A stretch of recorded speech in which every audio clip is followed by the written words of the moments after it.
Hi guys.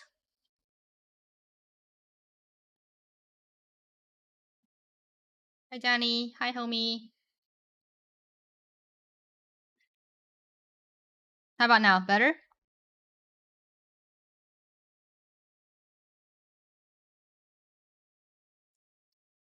Should I tie my hair up or keep it down? Thank you for the prime sub, Lisa Ray. Half up, half down. Tie your hair.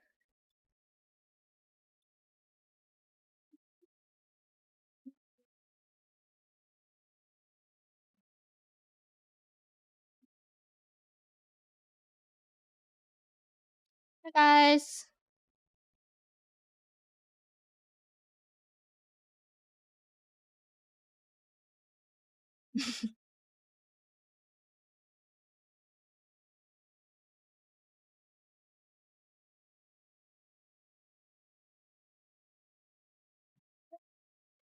Jump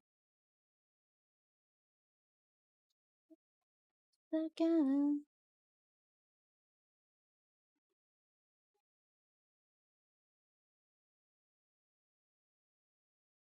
Hi guys.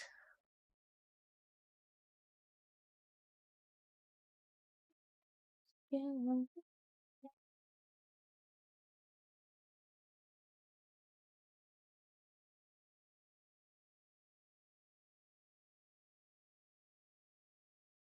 How's it going?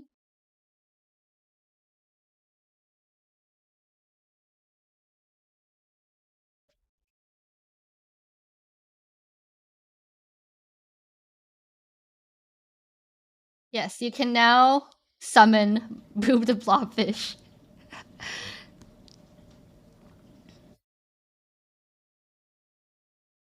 In the channel redemptions.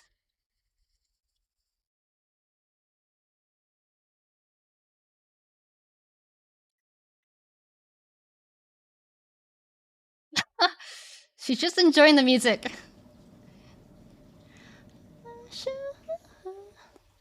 How was your weekend, guys? How was your day? What'd you guys do today?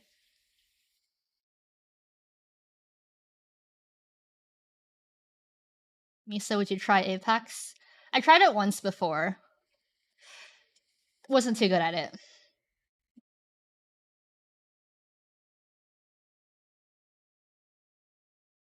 Boring day. I've been having a weird week, not gonna lie. Hi, Orbiting! I'm feeling better today than on Monday, for sure. Hi, Kelsey. How was your week? It was a kind of weird week, not gonna lie.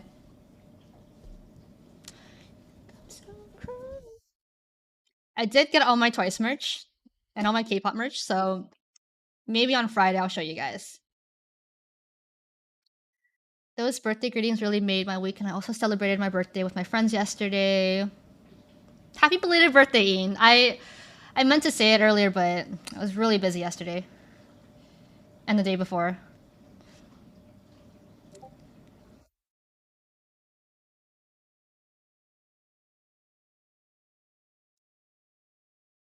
So I went apple picking on the weekend, right? And then I went to shabu shabu. Don't know if you guys know what that is. It's basically Japanese hot pot.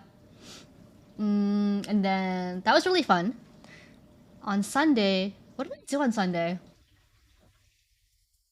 I think Sunday was just like a rest day for me. I've been working on some vlogs for you guys and some other YouTube videos, so put those out eventually. But I have a lot of surprises for you guys this stream. Cause I got a lot of my stuff from Canada. So Small Meanery is reunited with her almost her entire family. I something unexpected happened. We lost a family member. It's very tragic, but we got everyone else. Early stream. Hi, the fall off.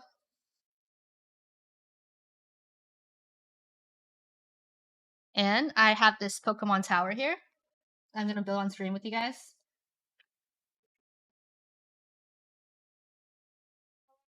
Hi Revan, hi CP. I just stopped by to say hello, but I really need to sleep. Thanks for stopping by, Kelsey. What song shall we listen to? Up No More? You guys love Up No More. Oh, and happy Nyan Day. I was gonna go out to get a cake, but I didn't have time.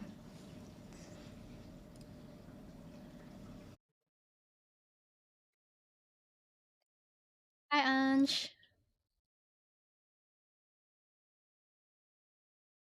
How have you guys been?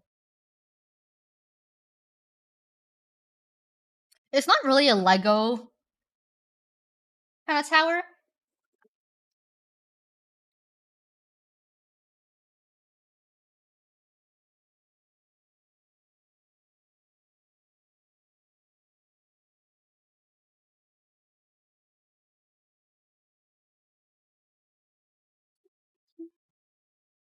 I had a dream last night that I met IU. I was in Korea for some kind of event, and I just happened to bump into IU. But at first, I didn't realize it was IU. So, you know what? For some reason, I was really annoyed because I think I was trying to carry a bag of cakes up to my hotel room, but I kept dropping all my cakes. And so I was trying to leave the room with all my cakes, but they just kept falling everywhere. So then there was this group of girls that came in the room. I didn't realize IU was one of them, but I didn't say hi to them. I didn't pay any attention to them. Hi, Wensterlast. And then they were playing some kind of game, and one of the game pieces fell towards where I was. So they're like, "Oh, can you pass us that game piece?" So I threw the game piece back, but I threw it a little too hard. And I smacked IU in the knee with the game piece by accident. I smacked her in the knee, and then when I looked up and saw who it was, I was like, oh my god, IU saw my name. I'm so sorry. I'm so sorry. I love you. I'm so sorry. But you know what? She was really nice about it. She was really nice about it, and she was like, you know what, it's okay. Do you want to join us? Do you want to play this game with us? I was like, oh, no, it's okay. I have to go back up to my room and bring the cakes up. So I was like, but maybe later I'll come back down and join you guys. And she was just so sweet, and I felt so bad for smacking her in the knee with the game piece. I was so embarrassed. But then later when I went back upstairs, I told all my friends who were there, guys, I just met IU. You'll never believe me, but I just met IU. She's here in this hotel. Did you shave your eyebrows? I didn't. I think it's just a lighting, but I do have my eyebrows. They're right there. Maybe you can't see it because of the lighting all that well, but they're there. But hey, you know what? IU showed up again, okay? It was the 12th floor, I remember. And she was looking for her room on the 12th floor, and I passed by her, and I pretended like I didn't notice her, and I was trying to hide my face, because I was so embarrassed. I was so embarrassed. Like, I'm forever going to be remembered as the girl who injured IU in the knee. And it was mortifying. It was mortifying. But then she came around, and she said hi to all my friends, and said hi to me again. And then she said, oh, I'll sing a song for you guys. I'll sing any song you guys want. And then she started singing a song I didn't recognize. But then I pulled out my phone to record. And I tried to ask her, Ani, can I record? Can I record this? And she's like, oh, no. She's like, no one's supposed to know I'm here. So I was like, oh, okay. I'm not going to record anything. And she also said not to say her name too loudly in case it drew too much attention. So every time I said IU, I was like, IU, Ani. And then she had to leave. But my friends were like, go give her a hug. So I gave IU a hug, and she hugged me, and she started crying. For some reason. Oh my god, guys. I couldn't stop thinking about IU when I woke up. Hi, Cast. Hola. Anyways, that dream really devastated me. I'm never gonna have a moment like that with IU ever again. She speaks Korean in your dream? Yeah, she was speaking Korean in my dream. Her knee was hurting, so she cried. Jiyeon 언니. The thing is, all my dreams are very vivid, and I hate it. Because if I dream about someone I know in real life, and if they act a particular way in my dream, I will literally see them differently when I wake up. Like, even if you in real life, like, even if we never interact, if you flirt with me in my dream, and like, if you confess to me in my dream, I'm gonna wake up having a crush on you. Do you remember what outfit she wore? I don't. I just remember how cute she looked. Reminds me of when I was Ubering in my Lambo and IU happened to be the one who called crazy thing my tires blew up during the trip after I passed by the part of Seoul where the FBI and YG ends get in regular gunfights. Luckily, I had my helicopter nearby, just parked where I left it by the bar last night. I was able to take her to the hotel. What the? Misa, why are you platonically dreaming about people too? I wish my dreams weren't as vivid as they are, but they are. They're too vivid. It's dangerous. Like if I was the victim in Inception, oh my god. I'd be over. I'd be over. Because I'm so susceptible to everything that happens in my dreams. Gotcha.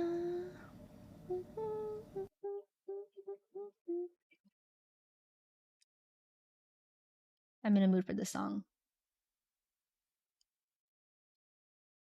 Dreamwalker Misa. Oh my god, one time I had a really sad, bittersweet dream. So you guys know that I don't really have a big family. I don't have a dad. My mom is hardly there. But one time I had a dream that I was a 5-year-old kid. I was like a Caucasian kid. I was like a 5-year-old Caucasian toddler. And I was celebrating my birthday with my entire family, my non-existent Caucasian family, my white family. And there was my mom and my dad. And I had this huge family. They were just all like celebrating my birthday. And then I woke up and realized that it was all a dream and it wasn't real. And I cried so hard for I think like 20 minutes. I couldn't stop crying. I just woke up, like burst into tears and just cried so hard. Oh man. I too dreamt about not being a minority. Besides the point, but I don't know. I've never cried like that from a dream. Someone's very early. Sometimes I want to start earlier. Sometimes I'm like, I'm ready to stream. I don't want to wait till 9. I'll just come on earlier. But yeah, I remember that dream and I wrote it down. Because that's the first time I ever woke up and like started bawling from a dream. I dreamt about my uncle who passed away in 2015. In my dream, I had seen him and just choked up at the sight of him. I'd gone to hug him and he'd been confused, asking me why I was so sad. And I told him I was choking up. No, it's so sad. I truly believe that your relatives who pass away will visit you in your dreams. I genuinely believe in that. I've only cried from dreams that they were nightmares, like a family member dying. I've cried from those too, but I don't cry very hard or very long. Never happened to me.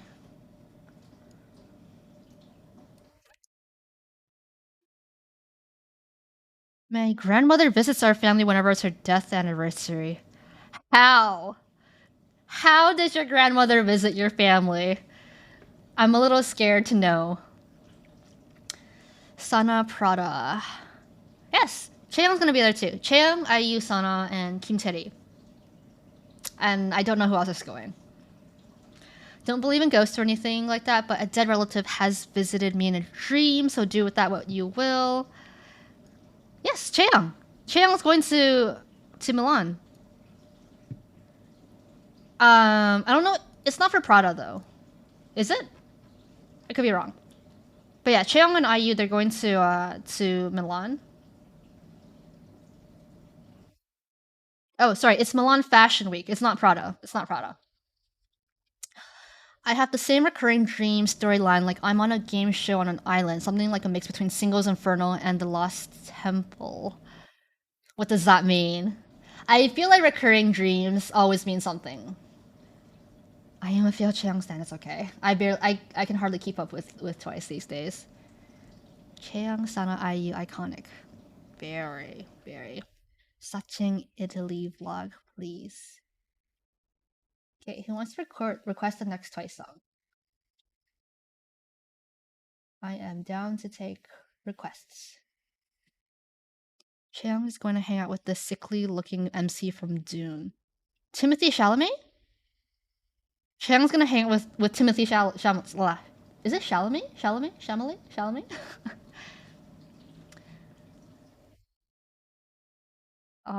We already played Cry for Me. We already played Up No More. Just Be Yourself. The shampoo song. Ever had a dream that you woke up so it got cut off, then you decided to just sleep again and the dream was continued? Yeah. Sometimes I'll continue dreams from like 2 weeks ago.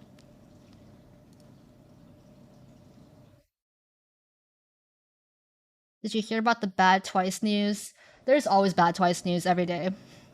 There's always bad K-pop news every day. If Justin and Timothy Chalamet fought over Che, who would she pick? I watched that K-drama. That would be a very messed up, whack K-drama, but I think Chaeyoung would pick Justin. I think Chaeyoung's more of a Justin stan than a Timothy stan. Yeah, let's not bring bad Twitter drama and bad news to stream. Chaeyoung's too good for Justin? I mean, debatable. I remember getting attacked by Justin stans on Twitter once.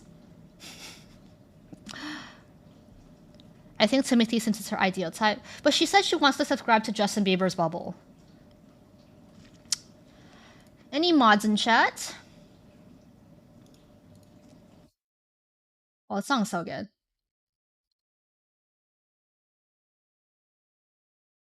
Mods! If Justin Bieber is extremely popular as he was, Chaeyoung would probably get a JB tattoo. Thank you, Jason.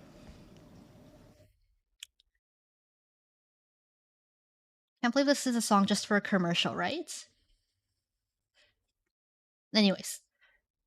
This is not really a Twice-centric stream, so we don't really talk about Twice news all the time here.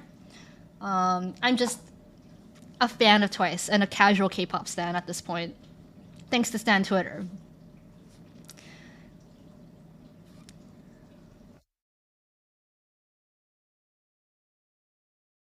If you're getting a tattoo, what would you get? I don't know yet. I want to get a tattoo. I want to get one right here.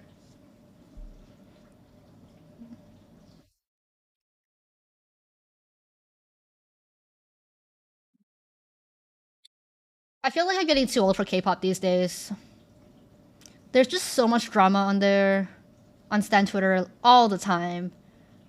Like every little thing gets blown out of proportion. Small meter on my arm? Yes. I just feel like this is no longer like a fun hobby anymore. Hi, what up, yo? I'm doing okay. How did you come to pick out the name Misa Puffs? Oh yes, guys, I changed all my social media handles to Misa Puffs. So Misa and then Puffs. Because I don't want to be associated with Misayon anymore. Because people always think, oh, it's Misayon, so she's like a Twice channel. She's a like everything, like she's still associated with Twice. And I not only is that inaccurate, but I feel like it sets people up for certain expectations that I can't fulfill. Because I'm no longer Misayon, the Twice translator. I'm no longer the update account. I've been doing this for like 7 years. I'm retired. I'm just here to try to do what I want in life, and that's art, content creation, video making. Misa was looking at a bowl of Reese's Puffs and it just came to her. Maybe. I neither confirm nor deny. Misa Puffs, the cornerstone of any balanced breakfast. Okay. Cactus or Icon? What would you prefer to listen to? Icon? I never thought like this. I really loved everything that you did in Misayan. This is like the rematch. Icon. Okay, how about both? We'll listen to Icon first, okay? Cactus is too sad. Yeah, Stan Twitter was pretty crazy over the weekend. Like it's nuts out there. You go, Misa Puffs. You just vibe and be the amazing streamer you are. Enjoy. Oh, thank you. I would have continued standing. Well, I still like Twice, but I don't stand them in the same way as before. And I think I would have continued doing so if it weren't for Stan Twitter, honestly. Like the fans who are out there demanding me to do things for the fandom, demanding me to follow their propaganda, like they're the ones who drove me off Twitter, basically. And they're also the same ones complaining that I'm not doing my job anymore. Well, it's thanks to them. Yes, the stream started a bit early today.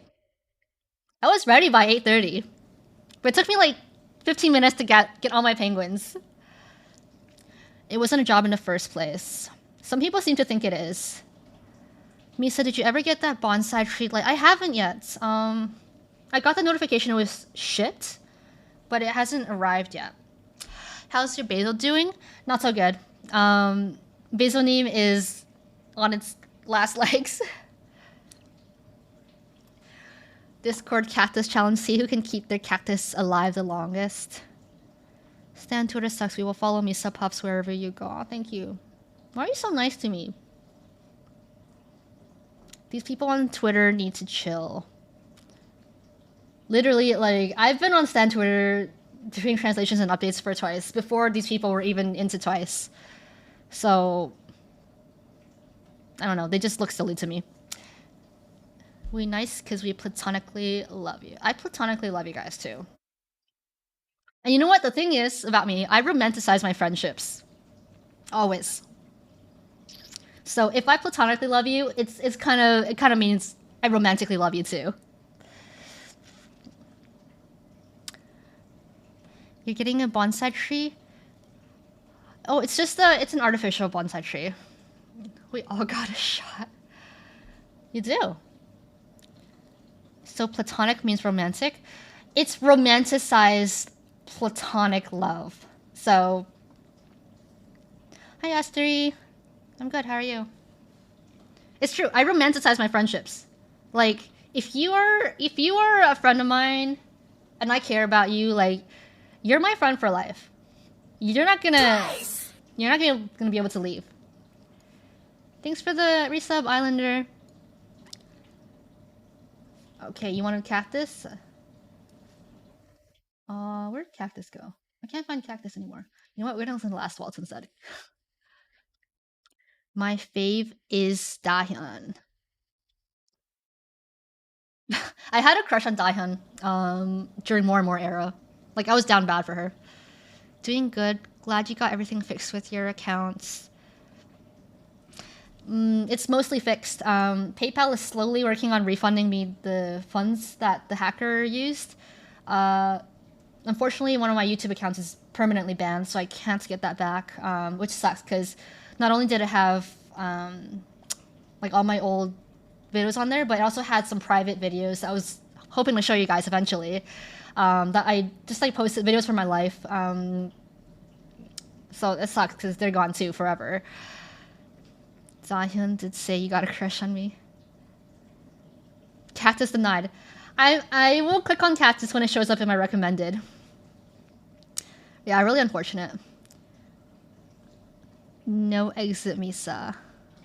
I mean, I do romance my friends TBH. I get pastry for my bestie and drive it to her, even if she lives 30 minutes away just to see her smile. Oh, that's so cute! You're such a good friend, NK Ghost. I saw yesterday 16. You watched 16 yesterday? Did you just get into Twice yesterday, or did you just not see it until yesterday? But you know what? People who romanticize their friendships are the best kind of people. People who think they care too much are the best kind of people. Because I have friends who, you know, sometimes I have friends who go like, oh, you know, like, I feel like sometimes I care too much. or they'll be like, I care too much about like friends who wouldn't return the favor, and maybe it's my fault. Maybe my expectations are like too high, and I always tell them like, no, like just because you care too much doesn't mean like that's something wrong with you. Like don't let shitty friends make you feel like you're doing something wrong, right?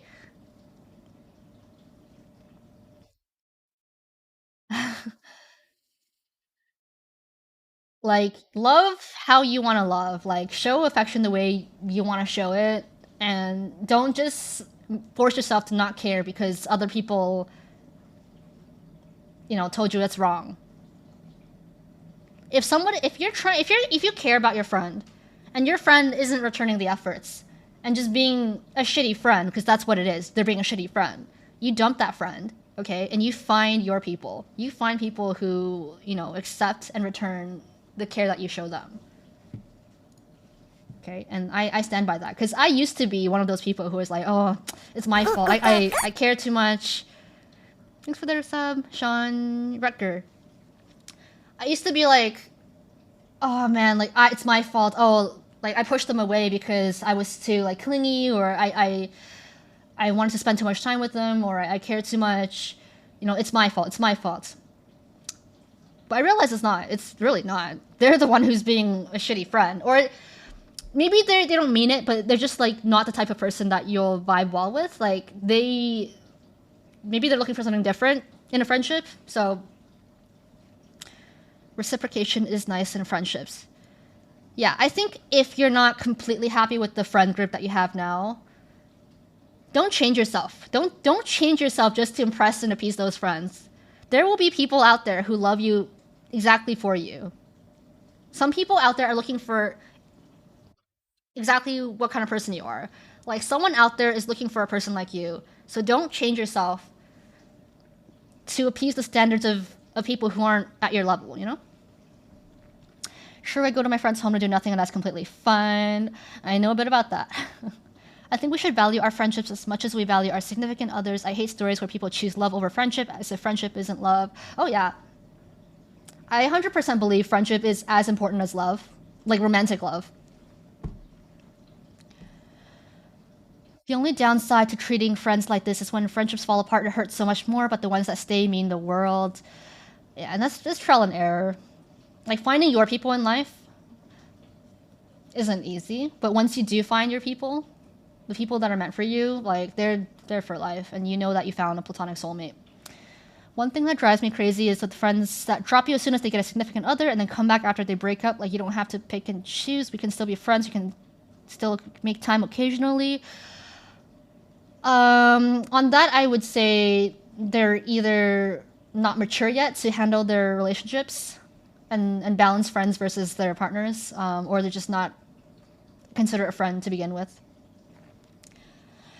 If I don't want to be friends with someone anymore, I do something to get them mad at me. This way they end the friendship, and I don't need to explain why I want to end the friendship. That's sounds a little toxic, not gonna lie. That sounds a little toxic.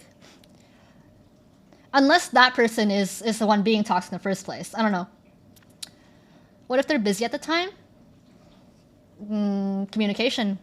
I mean, you can say, "Oh, I'm sorry, I'm busy at this time. Let's like hang out another time," or I can't talk right now. I'll talk to you later. Like just communication, really. Me and my best friend tell each other we love each other like a dozen times a day, and apparently to some people that's weird, but we love it. I think as people, like as a species, we're born to love people. I think that's like part of our. This sounds cheesy, but I feel like that's a fundamental part of humanity. So I feel like if we all could, we would just say I love you to each other like all the time. Losing special people is always going to hurt a lot, so always value the time you have with them every time and make the best time out of it. True facts. A close friend recently stopped talking to me altogether out of nowhere, but in hindsight, they were kind of toxic, so maybe it was for the best. Oh yeah, I've had friends like that. Like I would think, oh, we're really close. This is a really good friend. I'm gonna have this friend for life, and then out of nowhere, they ghost me, or they just fall off the map. And then in hindsight, I'll realize this was a recurring pattern, and they're just a toxic person. The kind of friendship where after many months of not meeting each other, you still have that same relationship, like nothing changed over time. Those kind of friends are the best. Those are the kind of friends you'll have for life, because like life happens, we get busy, like sometimes we can't talk to our friends for months or years, but if you're still able to like click like that after all that time, like you know that's a genuine friendship. Humans are social. The most social thing is love. True. Yeah. We're social creatures. Go away, Breto. I tell my friends I love them all the time. I don't think it's weird. People like you are the best. I need to be protected.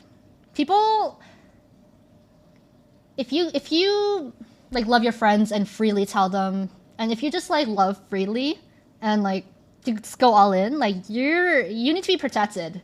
You are a person who needs to be protected. Because there's not enough people like that out there. Too often I feel like people are like manipulative. They see relationships as like with power dynamics, you know, like they won't tell people how they feel. They'll just hide their feelings and, you know, play with their heads. Did you listen to Dice yet? I have. We'll talk about that later. Random friend follow and hurt like crazy because I talked to them for oh shit. We thought we were friends for life, and then I just got cut out. Sometimes it takes that kind of experience to make you realize how to filter out who should belong in your life and who shouldn't. It depends on the culture. I'm from Latam, and it's normal to tell your friends that you love them. That's sweet. I have trouble telling some good friends that I need some time for myself, so it's always awkward, and I make excuses that I'm busy, but instead I'm just at home watching things or playing games. Even more awkward when they can see me online. I have to set my statuses to invisible. I think it's only normal that some of us just need some time to recharge, especially for us introverts. I don't think you should, you know, be ashamed of that at all. I feel like everybody, like no matter how extroverted you are, you'll need some time to yourself to recharge. And I wish that your friends can learn to understand that, so you don't have to explain yourself like, oh, like I'm online, I'm just doing things by myself. It's not that I don't like you, it's just I need some time to myself, you know? Dice, is that a song or group? It's a song by NMIX. Yeah, it's kind of what I expected, not gonna lie. I also find people like me who are super caring and affectionate for other people can very easily get taken advantage of. Yes, that is the risk in being someone who loves easily. That you'll run into these toxic people who will take advantage of you, and that sucks. But you know what? Don't let that change who you are. Just take it as a lesson for how to better see through these people next time. Best way to know the right people to keep are those who stay with you during hard times. Social battery is a thing, just your thing. Exactly. Yeah. Like if all the things that happened to me last year hadn't happened to me, I probably would have kept some people by my side as friends. But those people, they're not my real friends, because they're the ones who left when I was actually going through hard times. It's like they couldn't handle me when I was going through it. They only liked me around as a friend when, you know, I was happy and fun. But as soon as that stopped, as soon as that value of mine went away, they just dropped me so fast. Those are not people you want to have in your lives, honestly. I agree about friendships being just as important as a partner. Like me and my closest friend consider each other soulmates, and I don't think even in a partner I find something close in that. That is super sweet. That is so wholesome. I agree. I think you can have a platonic soulmate and not a romantic soulmate. Or both. It's hard when I'm one of those chameleon introverts, always having lots of fun when I'm out, but really it's socially draining. That's definitely a thing. Definitely a thing. Yeah, and it's hard to tell sometimes who are real genuine friends, who match your energy, and who's just faking it because they like the attention and love you give them. Yeah, some people will only like you for how you make them feel, but they don't really like you for you. So the moment you stop giving them what they want, the moment you stop being useful to them, that's when they just dump you. And friends like that, like keep them at a casual, superficial level, but don't make them the ones that you rely on. Because I made that mistake last year, and in the past before too. Like really learn to know who your real friends are and who aren't, you know? And that takes trial and error. You can only learn that through meeting shitty people and good people. So even the shitty experiences that you have, even the shitty friends that you've met, like they're there for a reason. Think of it like that. My internet keeps crashing. I feel like I'm missing out on valuable life lessons. Don't worry, there'll be a VOD. The best kind of friends are the ones who are there to support you and not bring you down and are still there when you're having a hard time. The friends who are happy for your accomplishments, like the friends who are happy when you're happy and they hype up things that you celebrate, and the ones who are there for you when you're down and when you have nothing to contribute and when you're not being a fun friend, when you're not giving them anything, the ones who are there for you for that, those are the real ones. Those are the real ones. Find people who like the person, which is you, not the feeling.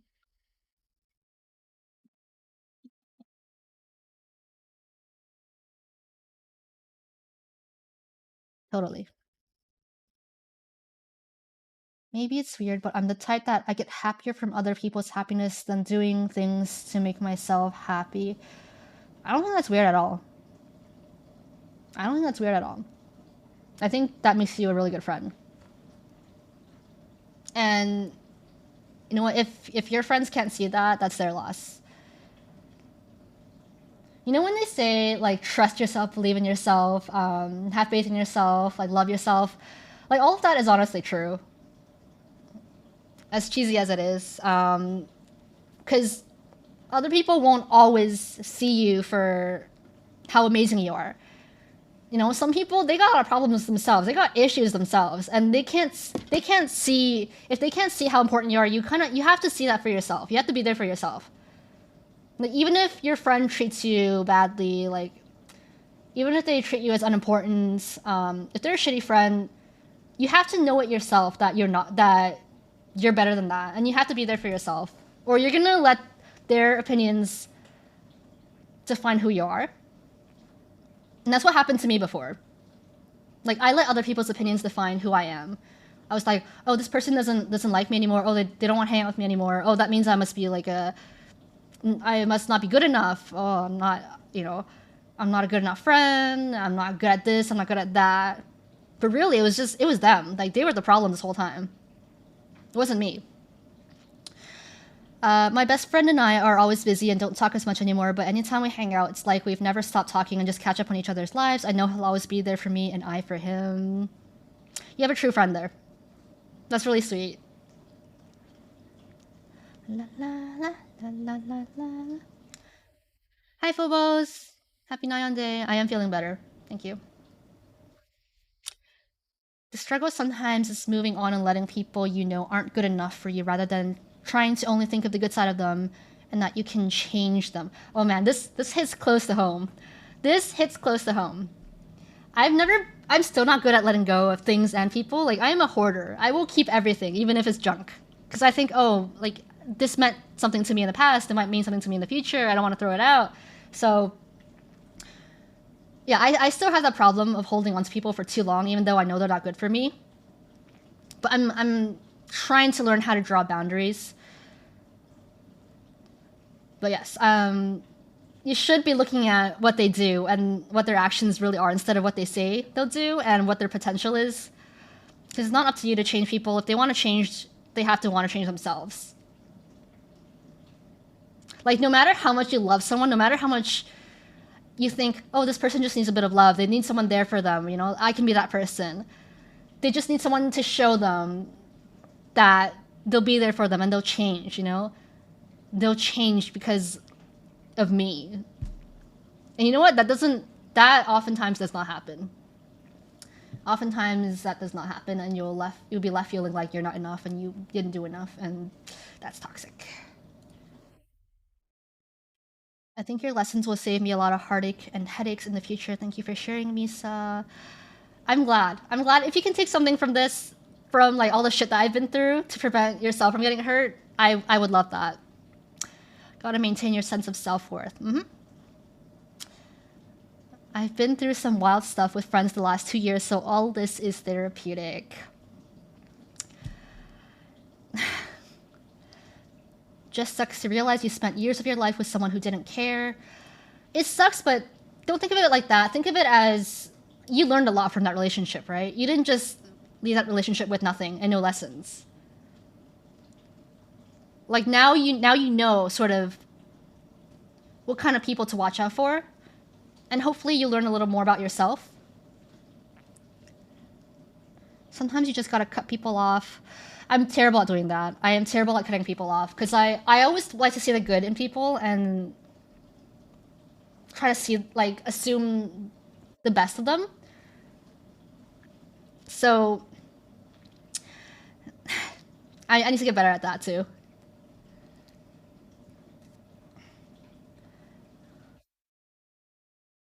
One of my favorite Confucius saying is, by three methods we may learn wisdom. First by reflection, which is the noblest. Second by imitation, which is the easiest. Third by experience, which is the bitterest.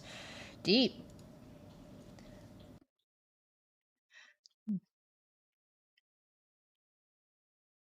But yes, I feel like I really only started learning how to make friends last year, like real friends, not just fake friends who I have to put a mask on with and pretend to be a person with.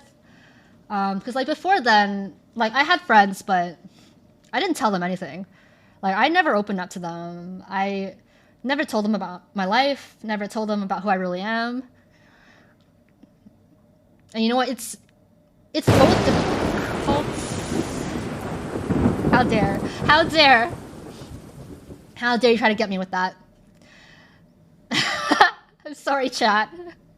I'm sorry, chat. In an alternate timeline, Misa would have been a great therapist. I wanted to be a psychiatrist in high school, but I didn't think I could talk to people that way. The audacity. Never let them know your next move. Twice are my only friends. Oh. Okay, what was I saying? Something I learned in college was that in order to love my friends well, I also had to love myself well, and being honest about my boundaries with them ultimately made our friendship stronger. You know what they say? People only accept the love they think they deserve. Is that how it goes? Misa, you're scary, similar to me. Are you a clone? Maybe this is a dream. Maybe this is all a dream and I am you. Next song. Basics. I love basics. What was I saying? Yes, people only accept the love they think they deserve. Like, if you really think about what that means, even if you love someone like with all your heart, if they themselves do not think they deserve that love, if they think they're only worth so much, they're not gonna take your affections. They're not gonna appreciate you for what you give to them. Okay? Because they don't believe they deserve it. They think there's something wrong with you for loving them so much. So, you know, sometimes it's really not your fault. It's how the other person sees themselves. So even if like you give your everything to someone and they still reject you, platonically or romantically, it's not on you. It's really, really not on you. It just means they weren't a match for you. You know, they're not the same place in life as you are. So don't take that to heart. One thing I learned from my friendship: everything in moderation. The way you won't hurt badly in case things went. That way you won't hurt badly in case things went sour. I mean, also you have to determine what kind of person they are, right? If you think there's someone who's capable of hurting you, lying to you, betraying your trust, like obviously, you know, keep a distance, keep a boundary. But if they prove to you that they're a genuine friend, you know, I think it's okay to trust them and give them your all. Learning to receive love is sometimes harder than giving people love. Because, you know, have you ever liked someone, and then the moment they start liking you back, you lose interest? They suddenly become unattractive. Like, you ever experience that? Pet small meanery. I am the wear my heart on my sleeve person, so I love wholly and deeply. It's hard to do in moderation. You keep doing you. You keep doing you. Because someone out there is looking for someone just like that. I know I am. I love people like that. I don't like when people are superficial, when they never tell you anything about themselves and you don't know where you stand with them in their life. I like people who are direct, who wear their heart on their sleeves, you know, who say "I love you" like out loud and not be afraid of that.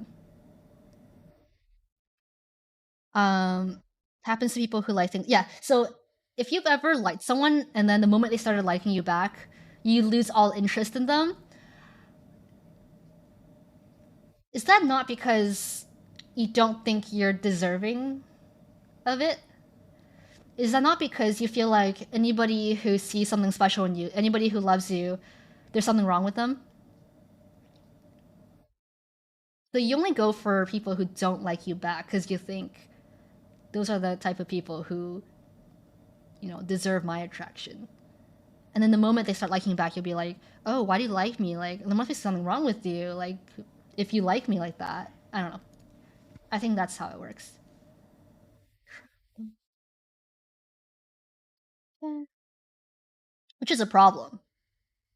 Which is a problem. Like, if you can't handle people liking you back, if you think there's something wrong with people because they like you back, that is a you problem. Yeah, that is a you self-esteem problem. Posture check.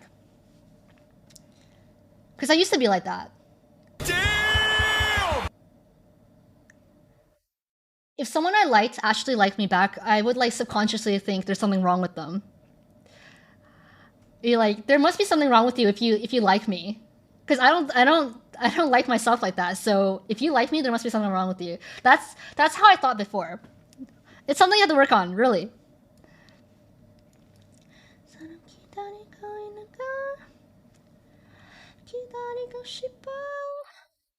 Being a social introvert is weird with new friends. I find like I can have great time for a few hours with friends and be real talkative, but then I want to end the hangout and go home and just be myself, and people don't get that. It's 2022 and people don't get that. Because like social batteries are a thing. Introverts can act like extroverts until their battery runs out. Like I know introverts who can pass as extroverts, but then when they go home they have to recharge for like days on end.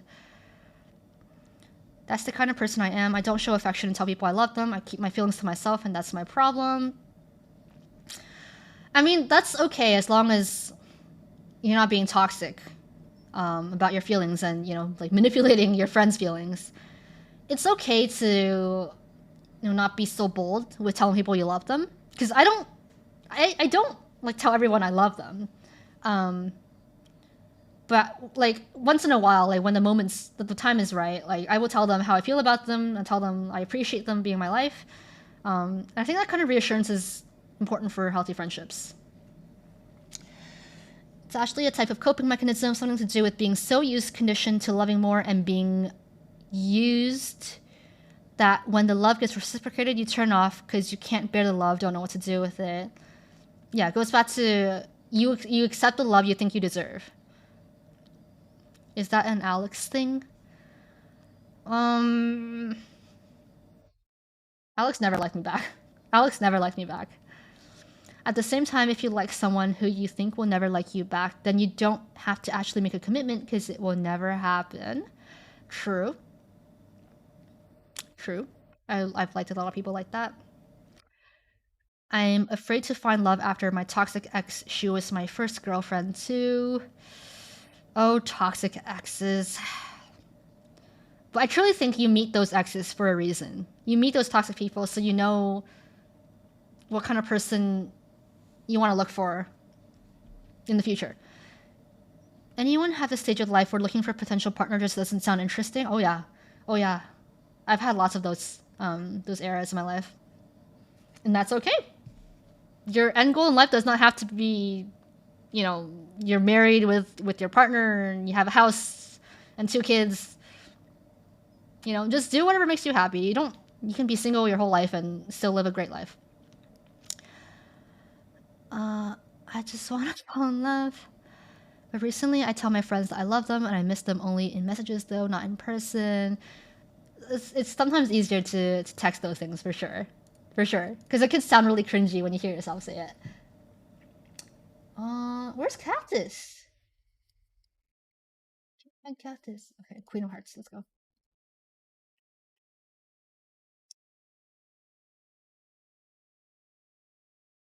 Bredo currently has a toxic boyfriend. Oh my goodness.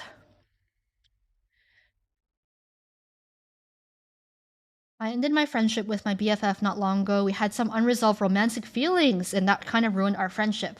When she was drunk, she acted like my girlfriend, but when she was sober, she went back to a straight facade. I understand she's from a homophobic family, but I needed to take care of me and my mental health too. Oh man.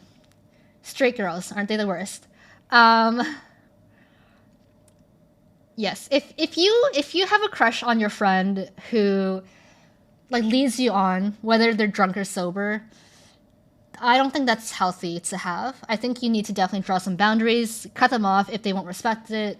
But yeah, people like that, I don't think you can sustain like any kind of friendship with them. Sometimes we have that feeling towards a toxic friend or partner that we want to change them. That's why we stick around. Been there, done that. They won't change unless they themselves want to. And if they don't, nothing you do will make them change. I typically say I love you to my friends when given the chance. I only have a hard time saying it to the person I have feelings for. Because there's more at risk, right? Because when you say I love you to your friends, like you kind of you know how they're gonna react to it. They know you know it's safe. If you say it to the person you have feelings for, you don't know how that's gonna be received. Like there's more at risk. There's more risk of rejection. At this point, having a love life is just a bonus for me now. And that's okay. What if they break the boundaries? Then you. What do you do when someone breaks your boundaries? I mean, if you respect your own boundaries, you gotta cut them off. They need to say it's platonic before going there. Bredo just broke up with his toxic boyfriend. Congratulations, Bredo. Hi, Momorin. Plus, saying I love you is a big thing, and it's a lot of emotions put into one word. It can be overwhelming. It takes practice. I think the more you say it, the easier it gets, really. I thought my first girlfriend would have been perfect. They moved to my town from Iowa and really likes K-pop. Later, I found out that she liked K-pop anime Asian guys and only used me as an outlet. It sucked. That ex-girlfriend sounds really immature. Sounds really young. I could be wrong, but they sound pretty young. And looks like they didn't really take the relationship seriously. When you've been in a toxic relationship, it's so hard to get into another one when you're afraid the same thing might happen again in the future. Absolutely. I still have trust issues from all my toxic friendships and relationships that I had in the past. A lot of trust issues. And you know what? I sometimes you just have to decide if that person is worth getting hurt over. Because anyone can hurt you. Like that's always a possibility because you can't control people's actions and emotions. But you have to decide if that relationship is worth being potentially hurt over and trust yourself that you can get back up from it. So it's tough. Trust issues gang, rise up. Trust issues gang.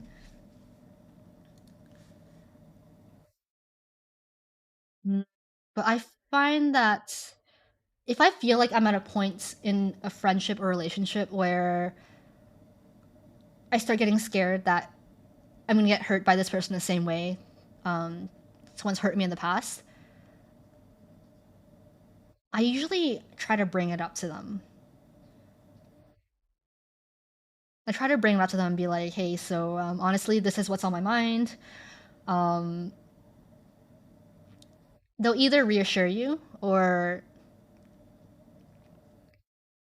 like, worst case, the relationship falls apart. But I think if they're a true friend, they'll be able to handle that, the communication. Ah, my brain. My trust issues, I trust too much. You just gotta eventually learn to find who the right people to trust are. Brodo is a troll. I never can tell if he's telling the truth or not. I'm actually in a weird state with my ex because we've been seeing each other right now and it seems like there's a chance of getting back together. Hoping things are better this time around. Oh boy. Are you ready to get back together with them? Are they ready to have a relationship again? Are you ready to trust them again? Those are the questions. PBS to TIG, trust issues gang. I mean, I feel like there's a lot more people out there in the world who have trust issues than those who don't. Those healthy, secure attachment people, you know? I question whether they exist at all.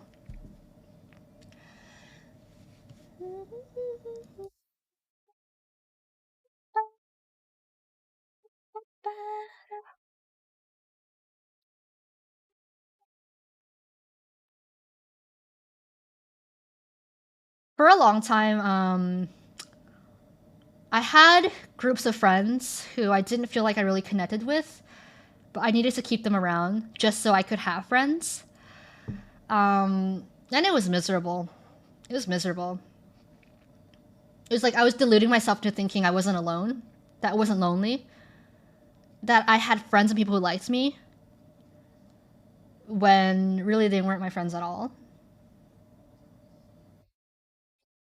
I make bad decisions all the time. I live for the angst and drama, y'all. My self-destructive nature just can't help it. That is a therapy topic right there. Hi, Burnout. How are you? Sorry you went through that. Glad you have real friends now.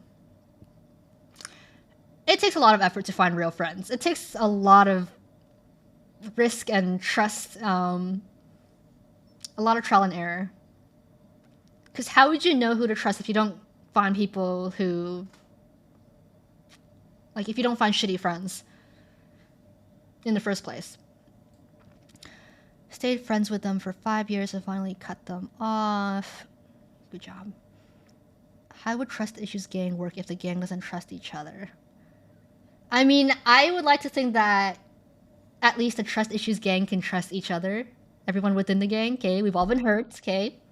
We all have trust issues. We can bond over that. My high school friends threw pine cones at me. Ouch.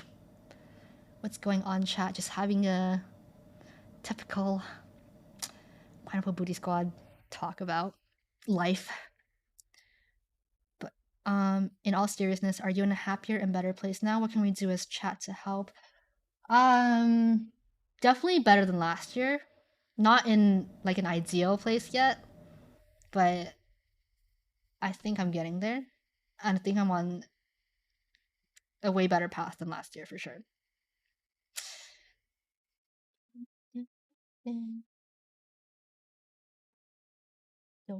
Ocean Pull, hello. Baby Blue Love, let's go.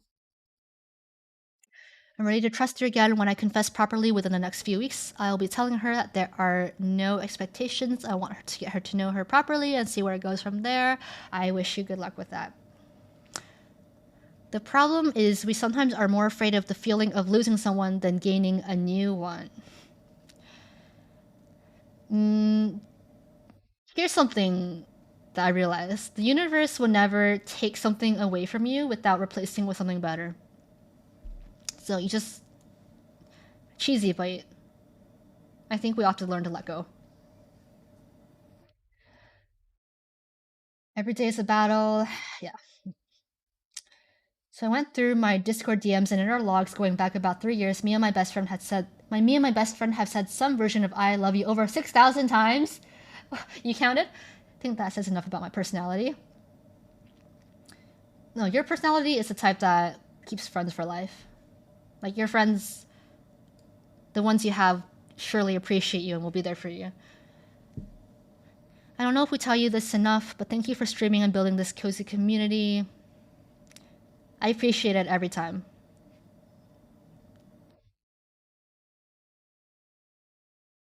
Because the thing about me is, I have this problem with keeping things around in my life. Like, I moved 23 times in my childhood. I would never like stay in one place for very long. Everything's temporary, nothing's permanent. So when you make me feel like this community can be something that's long-term or permanent, it makes me feel really, really good. hurts, especially when the toxic friend is your only friend. Let go of that toxic friend. You don't deserve that. Let go of that toxic friend. You will make better friends. Trust. It's better to have no friends than to have a single toxic friend. I know we are all just strangers, but I'm happy you're here on a better path. You may all be strangers. I may not know what you look like or everything that's going on in your life, but when I see your names, you guys are familiar to me, and I think of you as my friends. So even if I, don't see like a face in mine, it doesn't matter to me. That's true. Universe made my ex break up with me, and in return gave me twice. I think I won in the end. Absolutely. People come and go, and I hope that the people who will come into your life will be the best people you'll have. I hope the same for all of you guys. All right. I get that, Mista. Hopefully chat can be a good safe place for you to come to until you're fully up and able. I'm still surprised that you guys are here.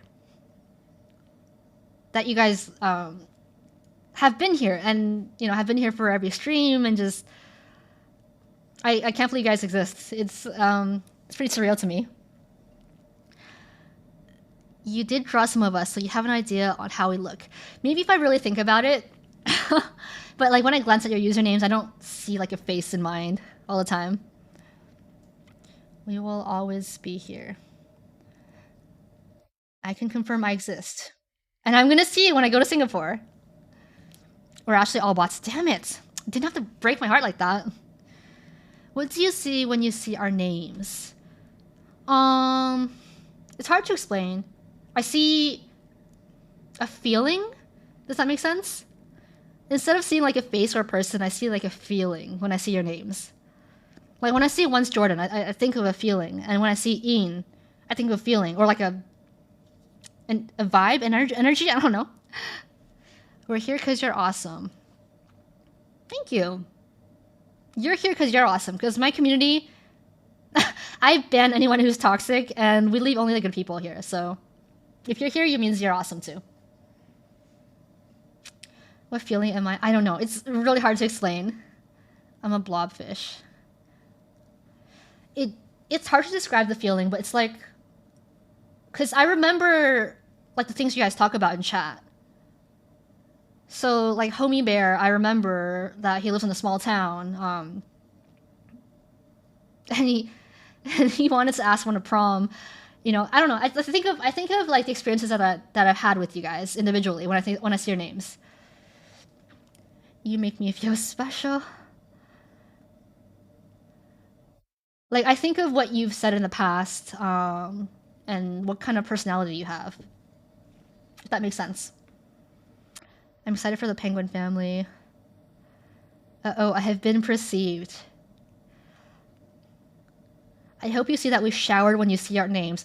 Thank you for the clarification. I will see that from now on. So you guys come to stream all showered and washed up?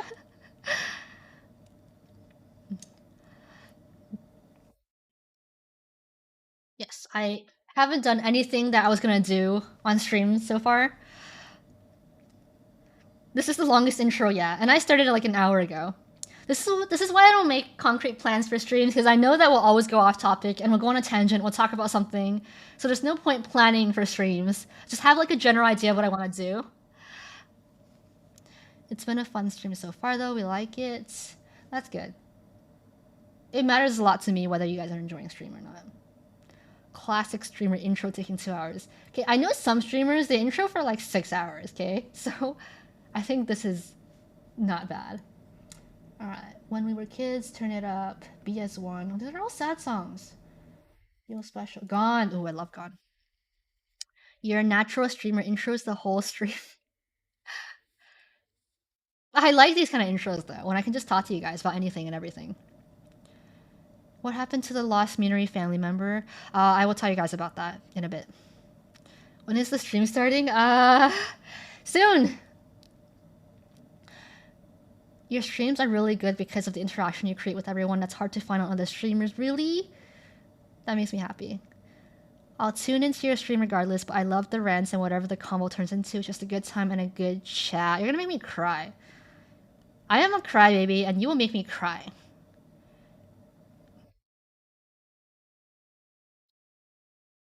I think it's really easy to create these interactions because I love reading every single comment and having something to say about every single comment. Your stream is more natural, not a forced personality like some streamers, other streamers. Aw, the vibes are very comfy. It's because I genuinely appreciate you guys, and I don't have to lie about that. You guys are like one of the best things in my life. So I don't. It's easy. It's really easy. Like I genuinely like want to reply to every single comment and have a conversation with each of you. Misa is a great break from what's happening on the rest of Twitch right now. Oh my goodness, I haven't exactly been following the drama. I just know there's a lot of it. I never expected I would get such profound life lessons after chat discussed what belongs on pizza for hours. Really? I knew from then that, this was gonna be something. You're also one of the best things in my life. Oh, you definitely do an amazing job reading and interacting with chat. I'm glad we can provide a safe space for you too, as you provide for us. It also helps that I am an overthinker and I romanticize every relationship I have in life. That includes my relationship with you guys. Okay, I genuinely like want to know about each of you and like what your lives are like and how you became the person you are today. That's just my overthinking self. Don't go down that rabbit hole. It's not worth it. Such a mess. I am not good at keeping up with drama. There's just so much of it going around all the time on every platform. I just don't have the time for that. Bye, Ian. I think most of us are like that too. I bet most of us also overthink and romanticize our relationship with you. Oh, really? Maybe you could do that in the future, kind of interview with chat. Maybe. I have to think about how I can do that. Misa is platonically dating all of us. Reamer is the parasocial one to chat. If this is a parasocial relationship, I hope it's at least a good one. One that makes you feel like we actually are friends and I'm not just like going, I love you guys. Oh my god, I miss you guys so much. Oh my god, thanks for coming to my stream. Like I hope if it's a parasocial relationship, at least it's a more genuine one. Where I'm not like faking my reactions and you're not like assuming things that aren't real. Sub interviews incoming. Oh, I have to see how I can make that work. Hold on. What's the next song? What shall we play? Push and pull? There are like 5 major scandals going on Twitch. Not worth the energy. Oh man. Can I just take chat to homecoming with me next week instead of asking a girl out? Yeah. Take us, get one of those robot machines where you can like put something on the screen and then that robot goes with you to prom. Yeah, just put us on there. Just put us on there.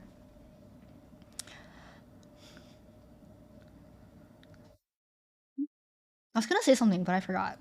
Oh, I remember. Wait, can I find one of those? You know what I'm talking about, right?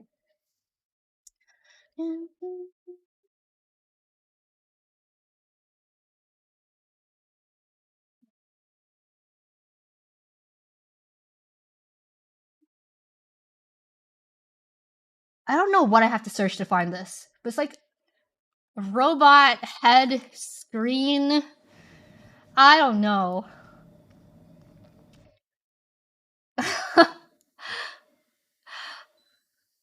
What do you call those things? It's like a portable TV screen, like a portable TV on wheels.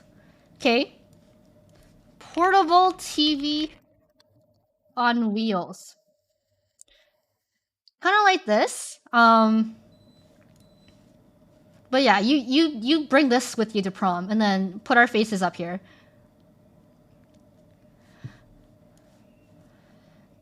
I was watching one of Jin's VOD the other day, and someone had a Misa cutout as they went around the DC area.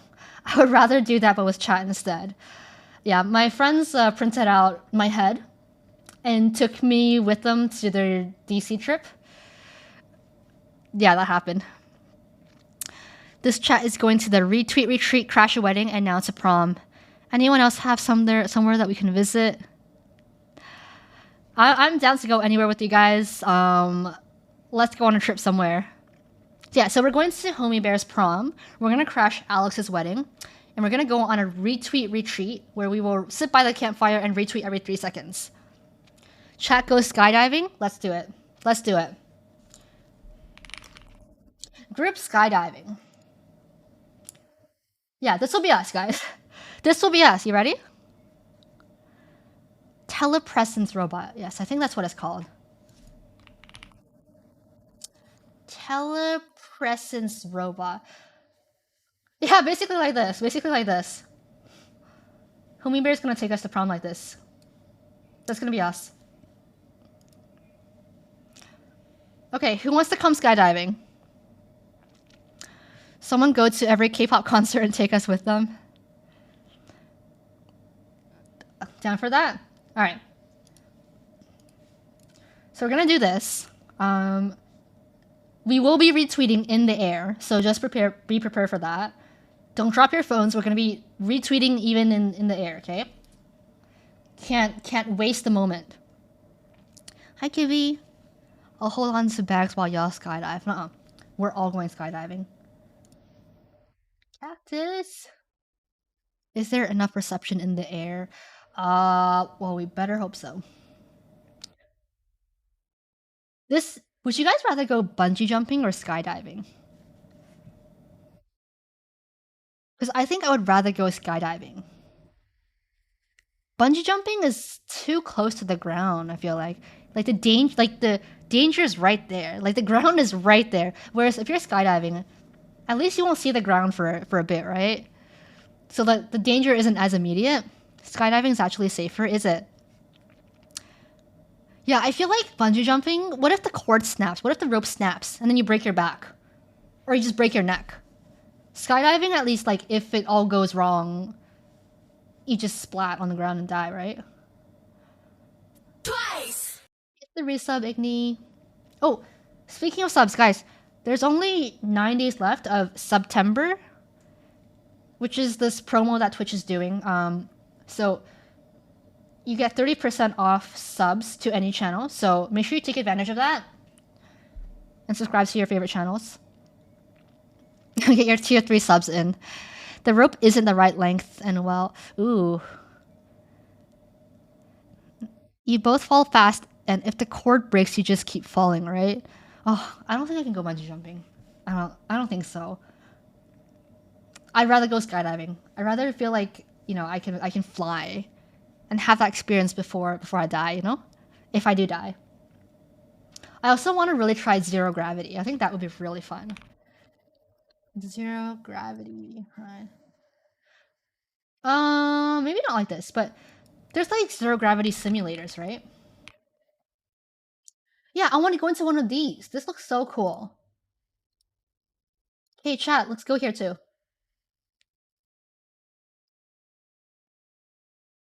Must go. Have a good stream. Bye, Danny.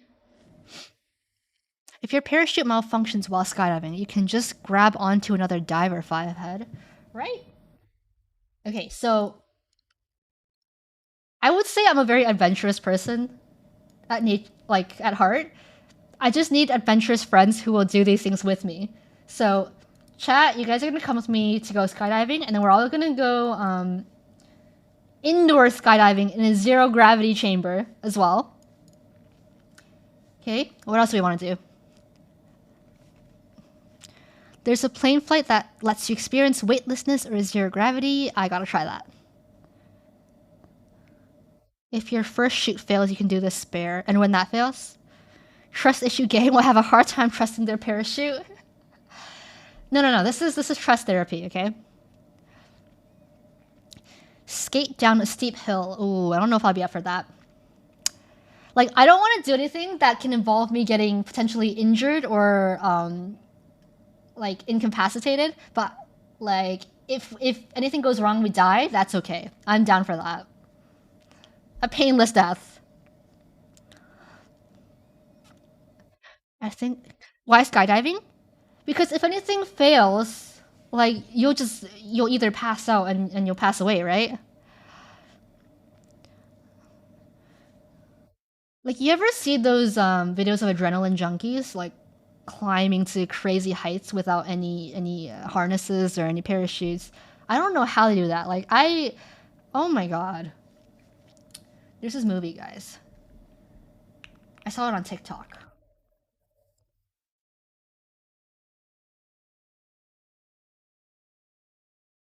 The Fall, and oh my god, it's about these two girls who climb up this extremely tall tower.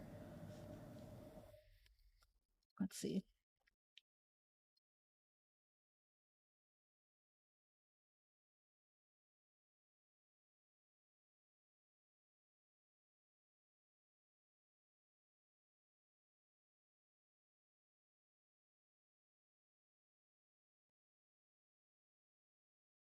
I haven't watched Free Solo, no.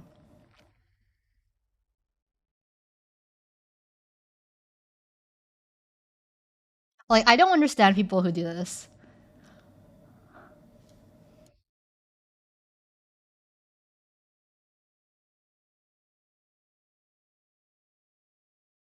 Like adrenaline junkies like this, like you do you, but I would never, you know?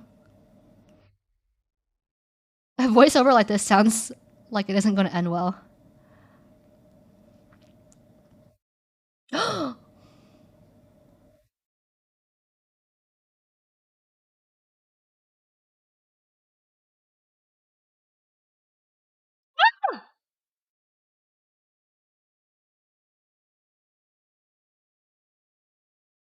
Hold on. 51 weeks later. Or a year later. What is this narration?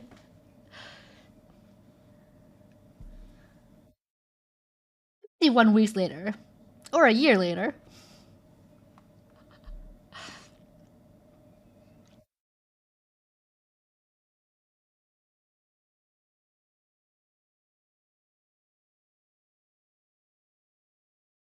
A very specific 51 weeks. He just wanted to sound smart.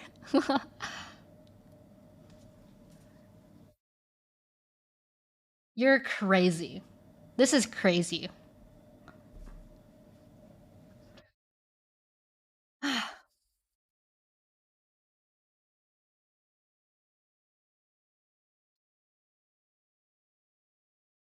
don't think so. I don't think that's what Dan would have wanted.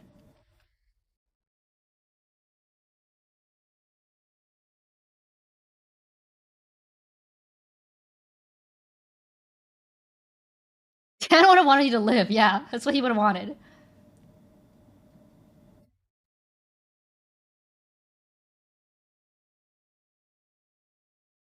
Would you do the half dome climb? What's the half dome climb? Dan sounds like he would have had a YOLO tattoo. Highly recommend Free Solo if you like documentaries with a nerve wracking story with a happy ending. Free Solo. Okay, I will keep note of that.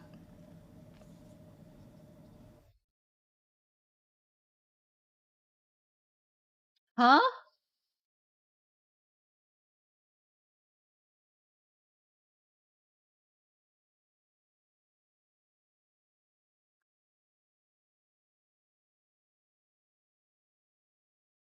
Oh my god! Me if I was insane.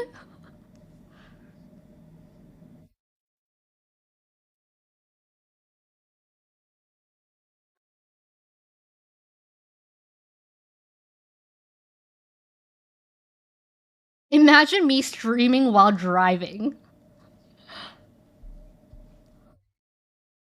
Movie night? Oh god.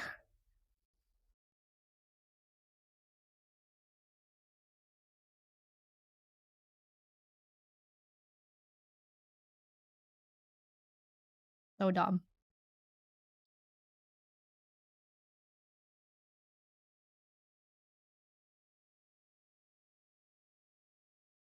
Yeah, literally me if I was insane.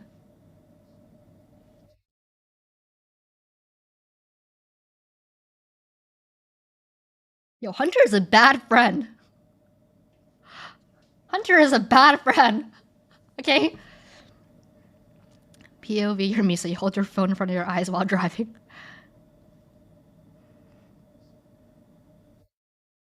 Yeah, imagine you're scrolling through Instagram and you see your friend post a picture of a dead goat. I'd unfollow that immediately. Yeah, she learned nothing from her husband dying, basically. Hunter's that toxic friend we talked about earlier.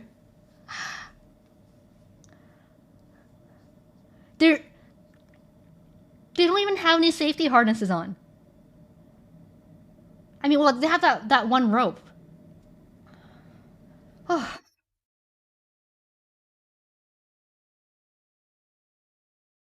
A lot of feet. They climbed the Eiffel Tower. Unrealistic.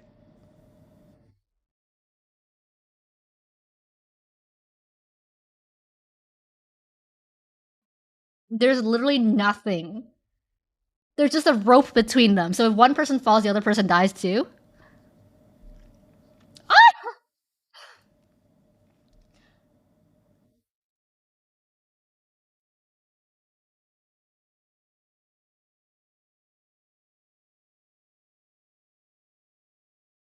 Oh. Hi, Lamau, your mom. Welcome to the chat. Welcome to the stream. We're watching a very anxiety-inducing movie summary at the moment.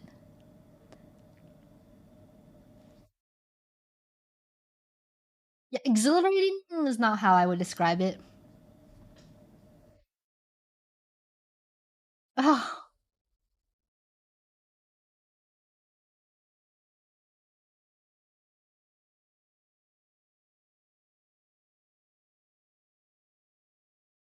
Agrees and hangs off the ledge while holding on to Hunter. Despite the precariousness of Oh it all, my god. the two are miraculously not dead yet, and Hunter proudly embraces her best friend for overcoming her fear. Up next, it is now time to do the grand gesture. Becky takes out Dan's ashes and spreads it to the wind, and the two share a heartfelt moment reminiscing about Dan. Now that that's over and done with, they are ready to head back down. Here's where They things are tuck all gonna their fall things apart, back isn't it? inside the backpack, and put their harnesses back on, and Becky goes first. But this time, things escalated quickly when the disaster struck.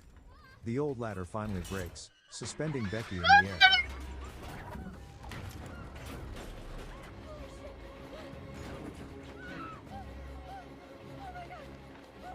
Hunter is prompted to loop the rope around the tiny This is pole to why gain you some guys leverage don't keep and toxic slowly friends pull around, Becky okay? back up. Things like this happen. Meanwhile, the entire length of the ladder is now ripped off of the main pole, crashing down to the ground behind Becky.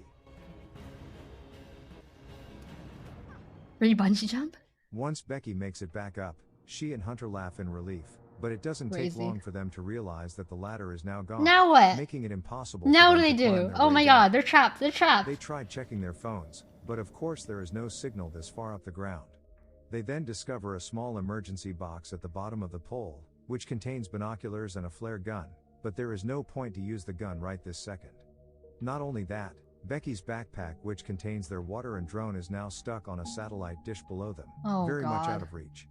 Becky begins to panic, even They more laugh so in when relief, she realizes that right? there is now a massive gash on her thigh. Send the aliens. Hunter assures her that the loud crashing noises caused by the ladders falling earlier must have drawn some attention, and help should be on the way. Hearing this, Becky calms down and agrees to wait. At some point, Becky pees off the ledge, because she is no longer able to hold it. The two laugh lightheartedly at this, How long and is proceed this? to try and There's kill about time by 9 minutes vlogging. left. Hunter ends up opening up about the reason why she started vlogging, which turns out to be because of Dan's death. A few hours later, Hunter decides to check out her surroundings using a binocular, and discovers an RV park not too far away from the tower. This is when an idea comes to her mind. She takes out her phone, and remembers that there was signal when they were at the bottom, looking at the amount of likes on her recently posted picture. This means that if they lower their phone enough, they would eventually be able to get a signal. Yeah, send the Hunter phone down sets with the up rope. an Instagram post calling to her followers for help, then secures her phone with a hair tie. She then lowers it using the rope, but they still don't hear a ding True that friendship. marks Peeing that at the it's been edge of the posted. world's death was Therefore, literally around the insane corner. Hunter decides to hang herself down the remaining ladder, Oh. but unfortunately, it still won't post. Right after, Becky comes up with the idea to simply drop the phone down, But to keep it from breaking, they tuck it inside Hunter's shoe, and pads it with socks, and a push-up bra before dropping it below. Hey, that's pretty smart actually. I feel like it would still break though. Just so happens, Becky notices a tattoo on Hunter's feet, and at the same time, Hunter sees a guy and his dog standing right below, though he seems to be preoccupied talking on the phone.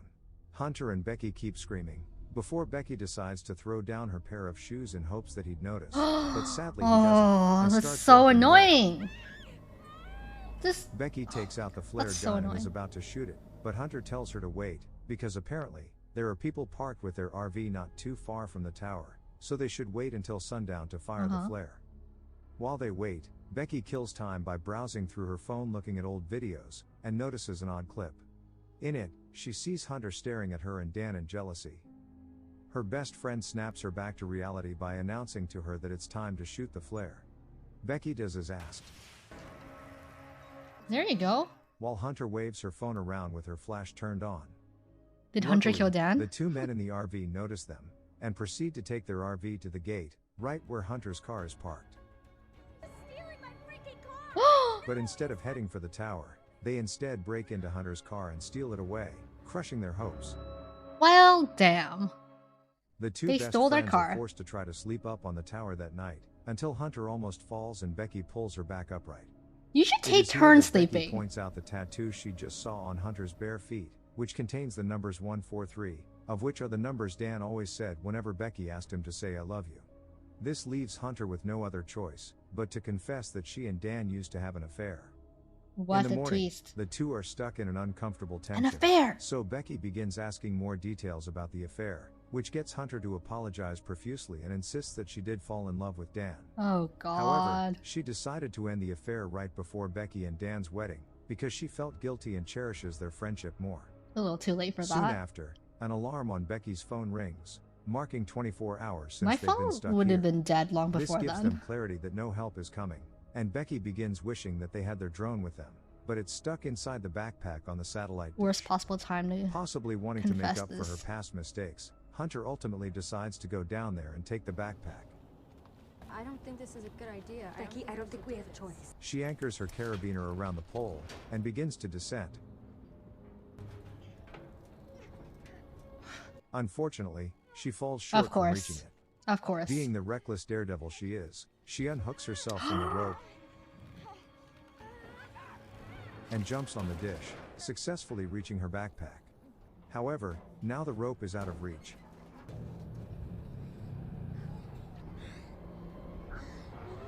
So she takes out a selfie stick from the backpack. What are She you successfully doing? hooks the backpack on the rope, Okay. before making a precarious jump on it. Hunter ascends, and almost makes it back to the top, but then Hunter falls, and Becky starts crying. But when she looks down, she finds Hunter still hanging on the rope, except now her hand's injured, making her incapable of climbing back up. Becky then uses all of her strength, and luckily, she manages to pull Hunter back to safety. After taking a sip of water from the backpack, they decide to write a note, and tuck it onto the drone before sending it away.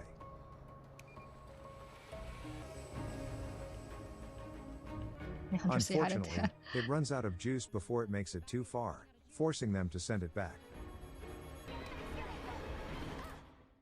Now out of ideas, Becky What now? appears desperate, but Hunter assures her that they'll find a way out soon enough. They have to eat each other. Later that night, Becky awakens from her sleep to find that Hunter has died, and her corpse is ravaged by vultures. What? Luckily, it's all but a bad dream. Oh. Upon seeing the red light above her, an idea comes to her mind. They have to climb up, and charge the drone using Hunter's makeshift charger. They then wait until morning to do it, and since Hunter's hands have severe rope burns, it's all up to Becky. Despite her injured thigh, she climbs up to the top, with the encouragement from Hunter. God. When Becky reaches the top, she unravels the light socket, before plugging the charger in there. She hangs on while she waits for the drone to charge, until at some point, a vulture begins to mess with her because of the What wound the? on her thigh.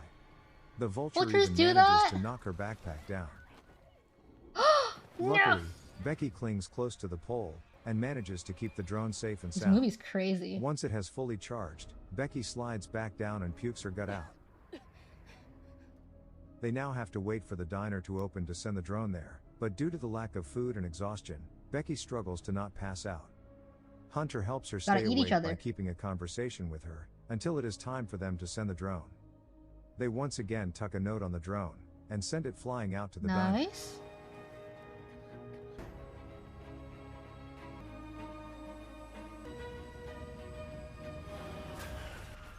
Gotta eat the drone. Again, it's too bad that it gets hit by a passing truck just before Are reaching you its kidding destination. me?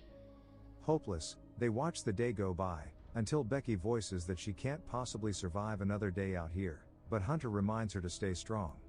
Realizing that her best friend is right, Becky asks Hunter for her other shoes so she can throw her phone down this time, since it's the very last thing they can do. Well, How is her this phone time not Hunter dead says yet? no, because as it turns out, Hunter was never up there with her this whole time. Yes, that's right folks, Hunter has actually died a while What? ago, when she fell after retrieving the backpack, and her dead body is now lying on top of the dish below, being eaten by a vulture. The grief-stricken Becky has been alone this whole time, but instead of acknowledging it, conjures up a delusion of her best friend so that she won't feel so alone. Finally hit by reality, Becky breaks down crying, while harsh wind blows around her. She remembers her father, and how much she loves him, and decides to record a goodbye message, seemingly has given up on trying to survive. On the other side of the story, her concerned father has been trying to contact her and find her whereabouts. On the next day, we see our girl Becky still sitting up on the tower, and her injured leg has drawn the attention of a hungry vulture. It begins pecking on Becky's wound, so with the last of her strength, she yanks it off and bashes its head in, instantly killing it. Afterwards, she devours the vulture raw out of hunger, revealing that there is still hope in her after all. Once she has regained her strength, she musters up the courage to climb down to reach for Hunter's shoe, her last hope. What is this movie, guys? She then releases the rope, and lands on top of the satellite dish, scaring the vulture that is devouring Hunter's flesh. Right after, she sends a text to her father noting her whereabouts, and tucks it inside Hunter's shoe. After that, Becky says sorry before sticking the shoe inside Hunter's exposed gut, Oh and my throwing her dead God! body down to ensure that the phone doesn't get crushed by the fall. But then, a bolt on the rusty dish comes off, putting her in danger. She put the We phone then skip inside to the a few body hours of her later, dead to best Becky's friend. father who is rushing to the tower location.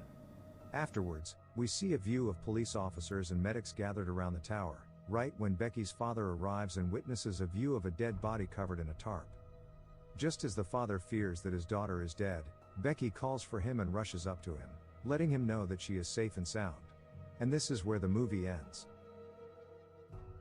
Okay guys. That's all the recap of fall 2022.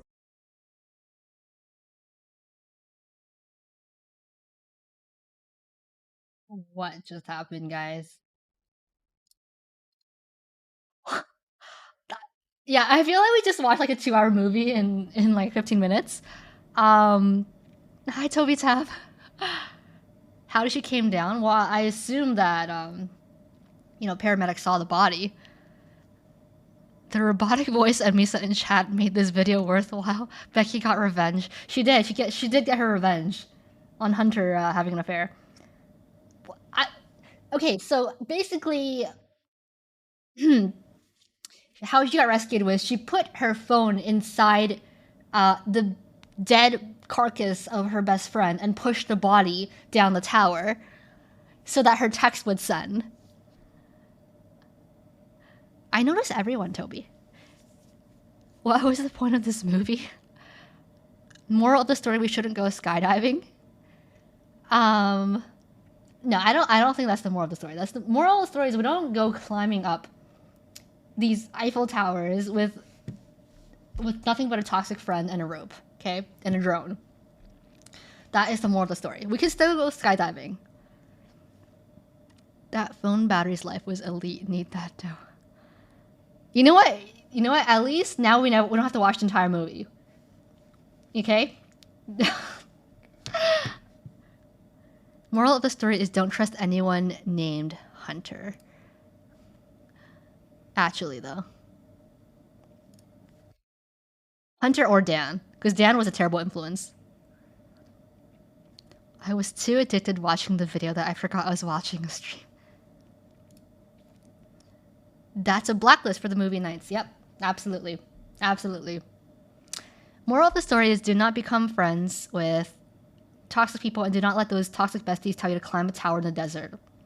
I hope you guys all learned something from that movie, because I did. I did.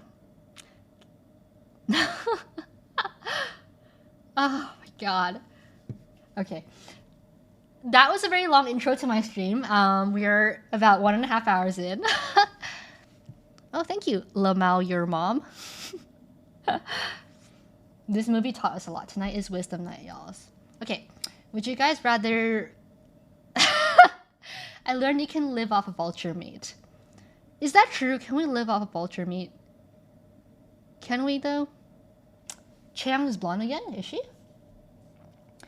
I learned not to watch that YouTube channel ever again. Let's see. Pictures of Chaeyoung blonde? Oh. Here you go.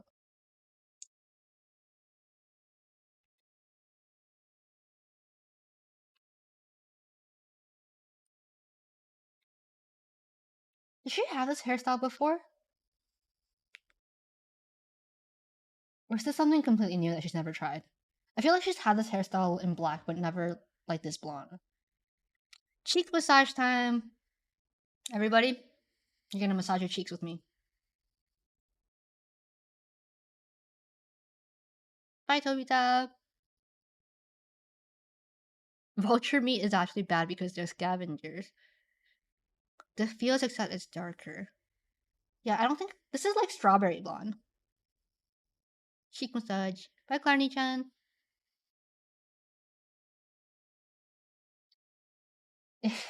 The cheek massage originated because I started streaming when I got my wisdom teeth out, and chat had to keep reminding me to massage my cheeks to get the swelling down, and it just became a thing. Alright.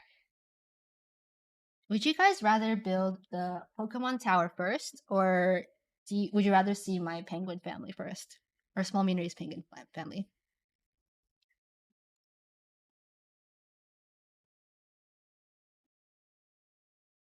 Penguin? Penguins. Okay.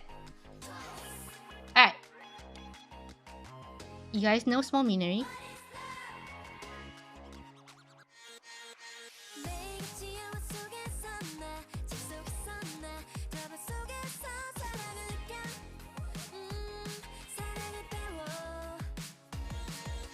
This is not a penguin, but she's part of the family.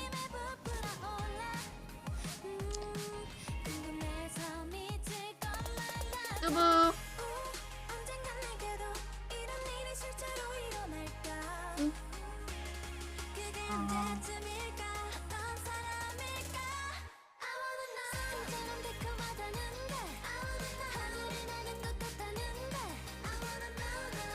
This is Cupcake Minery.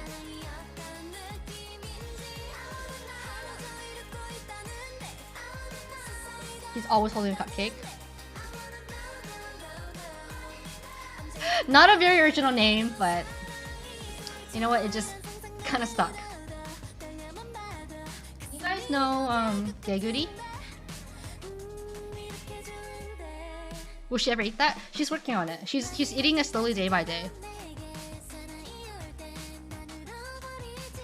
This Tiny Minery, the newest addition to our family.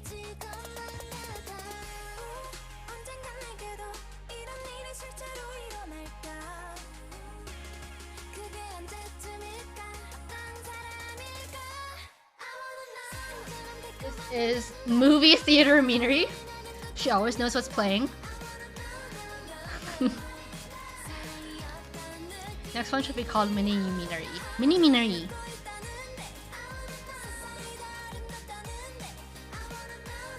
This is, you know, Beanery. Where am I hydrate at?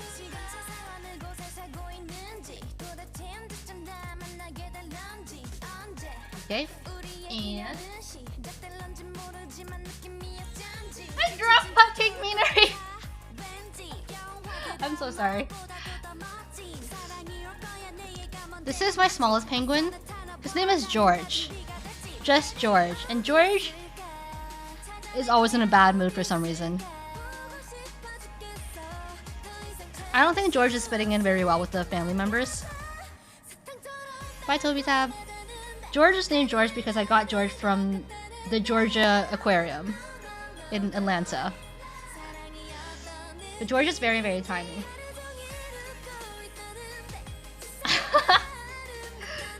Okay.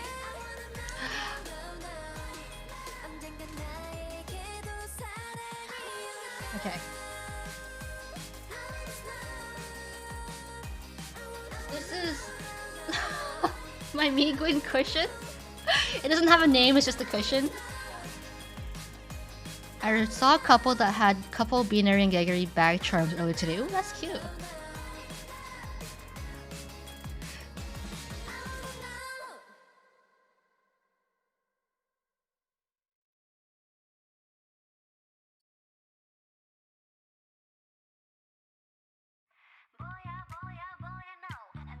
Miguin donut.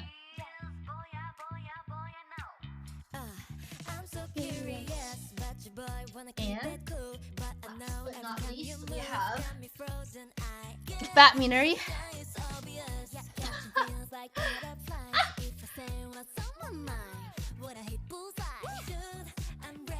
Fat Minery is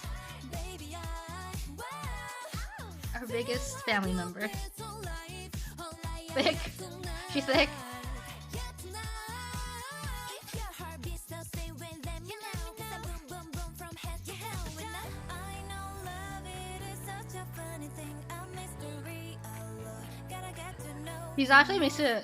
She makes a very nice pillow. I keep her on the couch in case anyone wants to use it as a pillow. Where's Oreo? Hi, Niminari. So unfortunately, we lost a family member somewhere along the way. There was another Minari, a Japanese Minari that I got in Japan. I don't know what happened to her. She didn't make the journey. I don't know where she got lost, but somewhere along the way we lost a family member.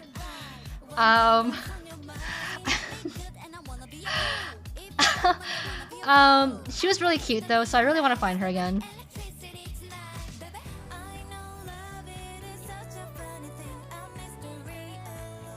Anyways, that is all my penguins. Japanese Zuri is lost like in Home Alone. I don't know what happened, guys. I hope the lost Minari is somewhere enjoying shrimp. I do have a photo, I do. So we can make flyers. Cute. Okay. The other surprise I have for you guys. I'm not sure if I showed you this before, but this is me as a baby.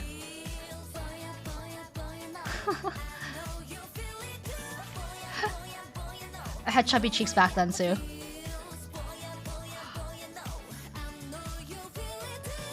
Misa got a newer. You recommend to buy twice vinyl sticker. I'm looking to put one on my motorcycle. I'm sorry, I don't have any advice for that. That was me at the I think at the Singapore airport. I think I was about 2 years old here, but I don't remember exactly.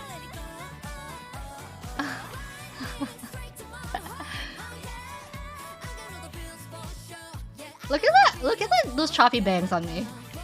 My hair was a mess.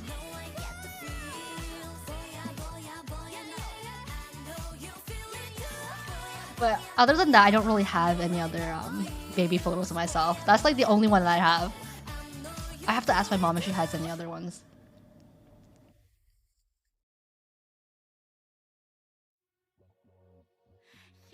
Yes, so that is my penguin family.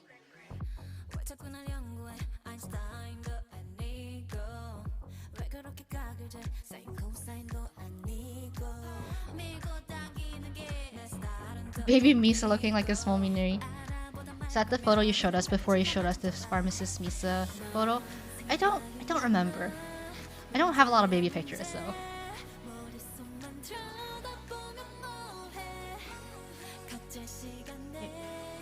Go back home, all of you.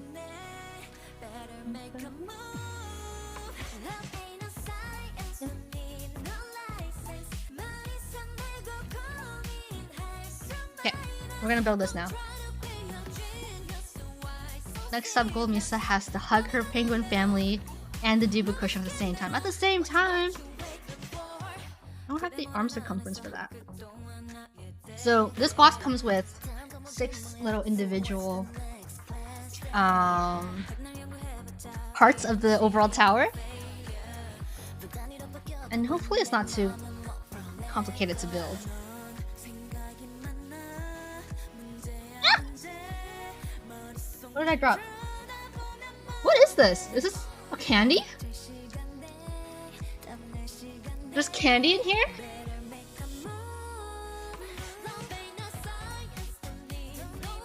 Oh my god, there's a little penguin in here too! Cute.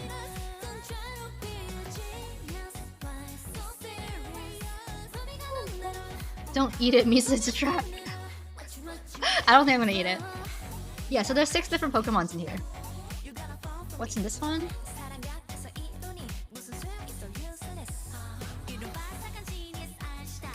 This is a Pichu. There's a candy in here too. It's candy. I'm starting to think that's not candy. Okay. Which Pokemon is gonna be in this one? Is it gonna be Eevee? Or is it gonna be... What do you call this thing? What do you call this Pokemon right here? I forgot. What's that Pokemon called? No, that's not Bulbasaur.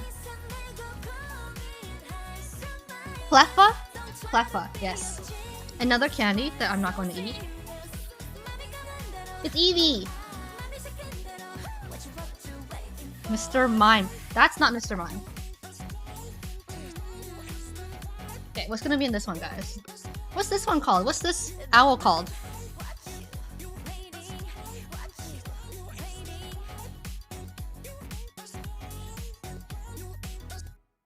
Owlet? Rowlet?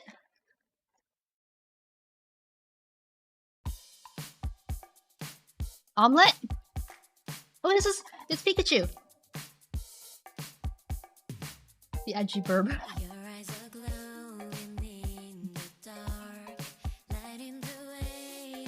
Okay, I'm starting to suspect that it's not candy, but it's like a preservative? But why would you need one for Pokemon? Cat really knows their Pokemon. This is this Umbreon? Is that Umbreon? Espeon? Espeon. I was close. I was very close. Okay, I think that's all of them. Espeon. Do you guys have a favorite Pokemon?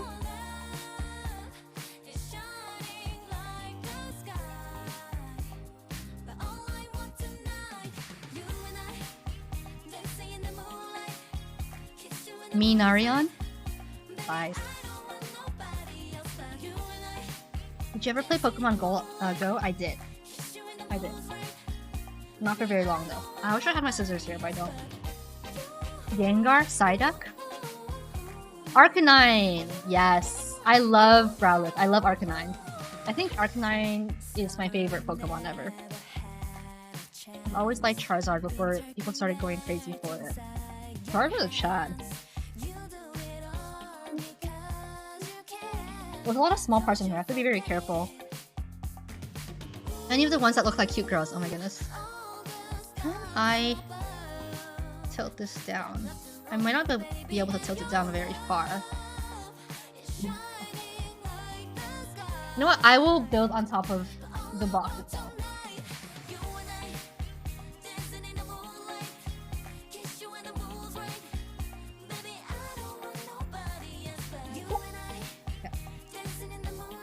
Rayquaza, Superior, Tropius, and Galad? These must all be like new Pokemons because I've never heard of them.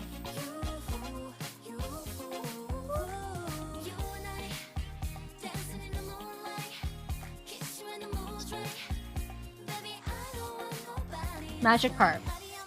Guys, Gyarados is one scary looking Pokemon, I have to say. Gyarados is probably the scariest Pokemon to me.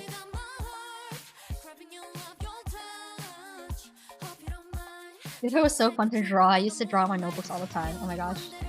Isn't Ditto just like a piece of bubblegum? Be very careful.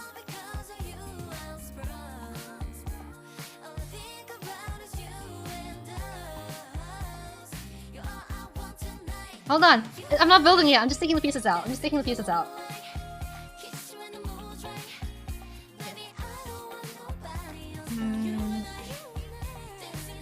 Let me try to elevate it. Oh, I know what to do. There you go. There you go.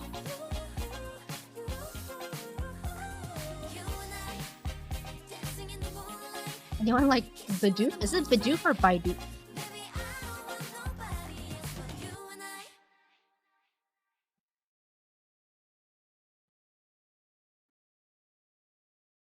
Okay. So I think this is the bottom piece. My horse friends all of Ponyta. Like, that's how you can spot a horse girl. Okay. Let me put on the Twice playlist.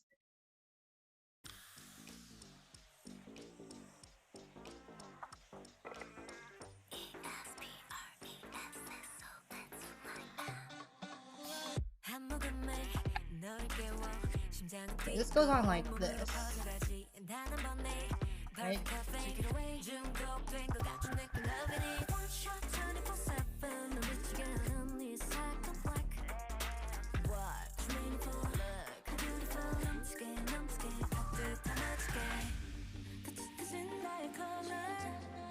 And then the Pokemon goes here. I think.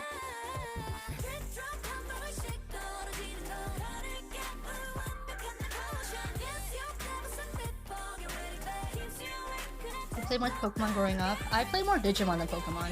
I was a Digimon stan.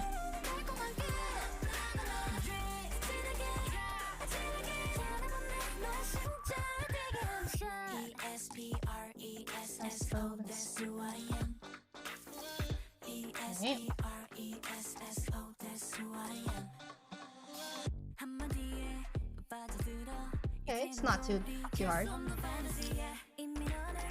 Agumon? Wargreymon. I love Wargreymon. This one's a little... I don't know if that goes there.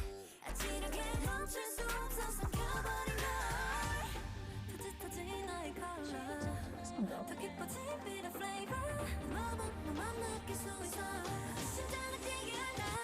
Oh, it's supposed to... Hold on. There we go, big brain.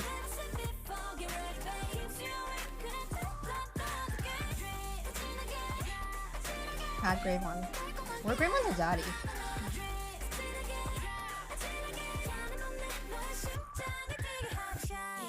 Oh, Terraforce, yes.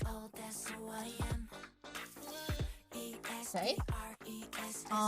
And then this one goes...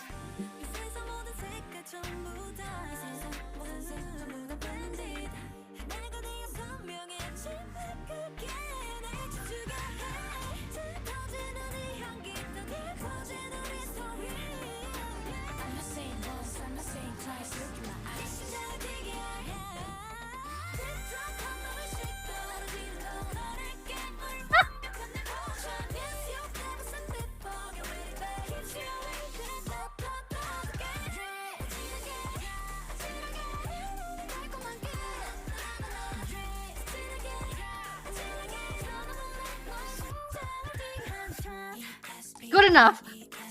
What is the brand of the Pokemon Tower? It's all in Japanese, so...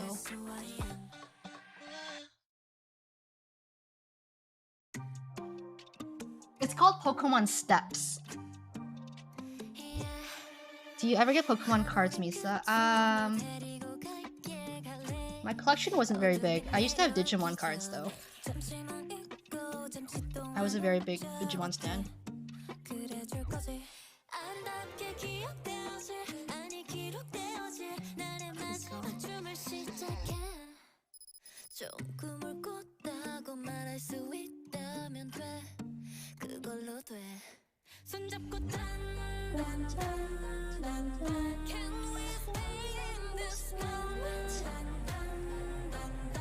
Alright, that's good.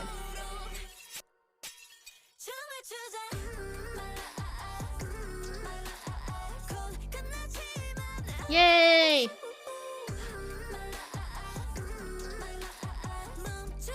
Part 1 complete.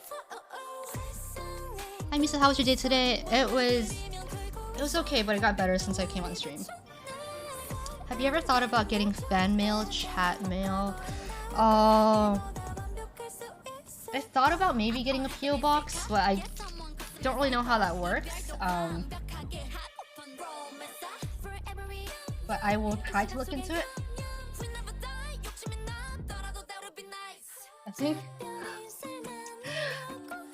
Hold on. I think there's one more box I haven't opened. The one with the owl. I didn't find the owl yet. Yes, it's called Remit. Remit Pokemon Steps.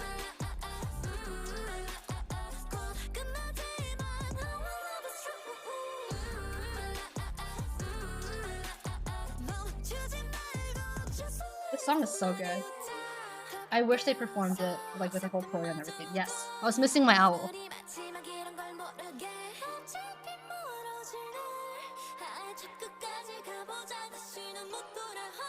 You can get this on eBay. Just search Remit Pokemon Steps.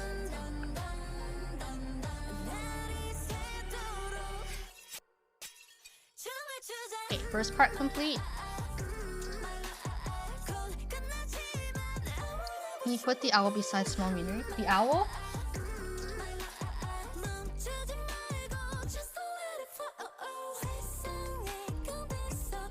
We're gonna put SB on here.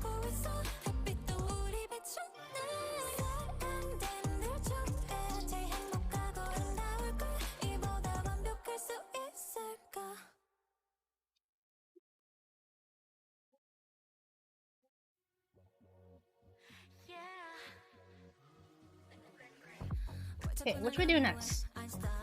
Which Pokemon should we do next?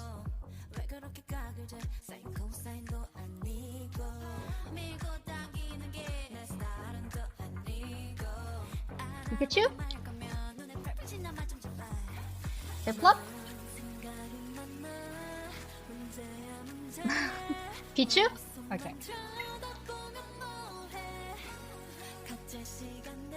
Oh my god, there's a Cleffa and a Pichu in here. Pichu.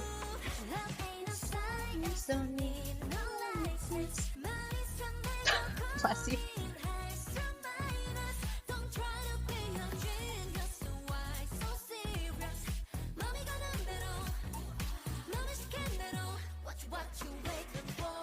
It's so small.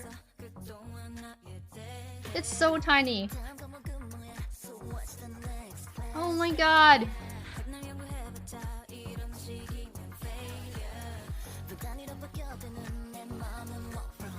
Actual babies.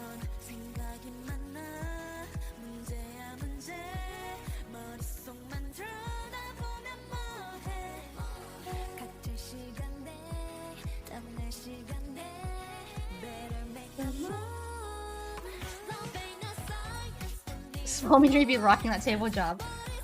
She loves it.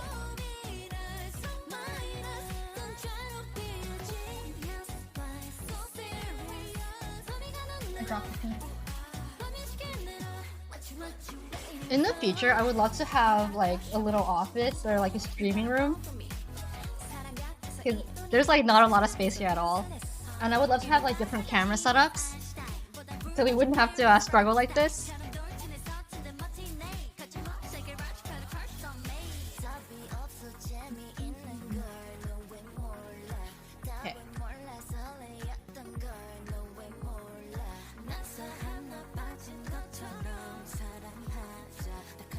Penguin Museum. Alright. I hope I can do this right. We're gonna connect these stairs to these ones.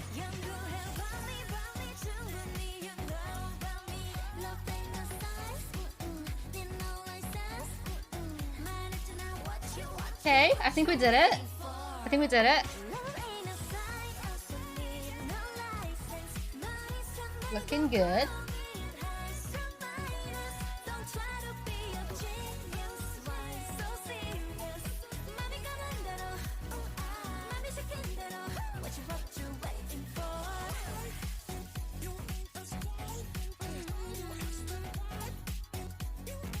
Pichu!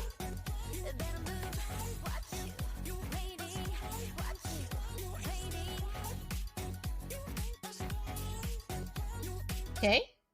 Clef was on there.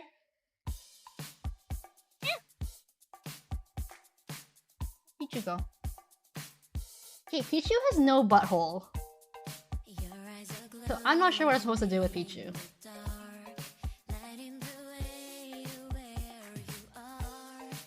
See, there's supposed to be a hole in their butt. Pichu does not have a hole. Give him a butthole?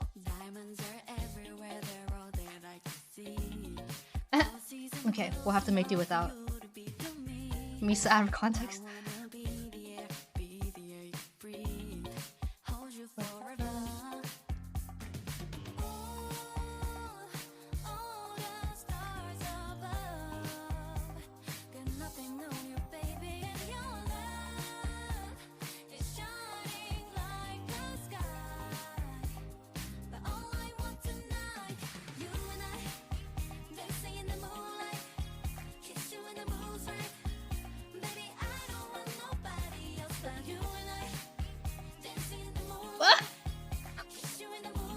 Oh no!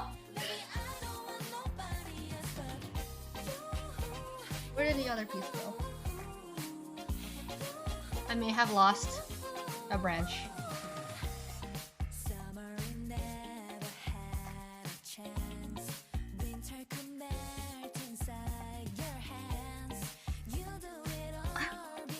Rated M for missing butthole.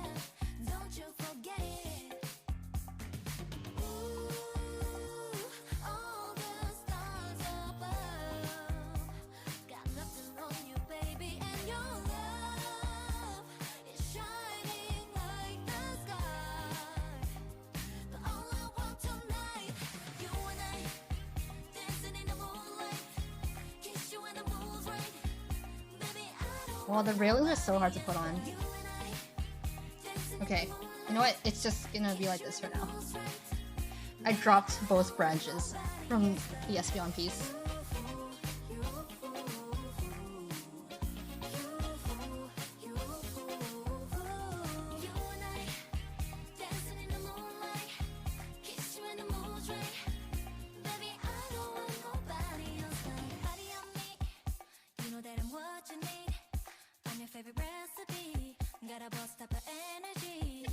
Just dropping everything.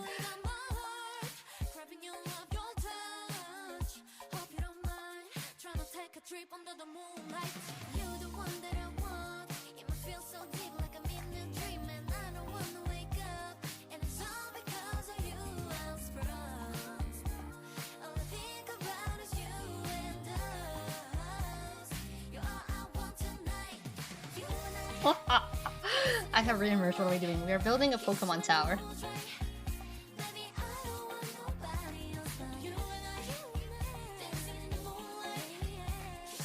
Oh! Where did my branches go?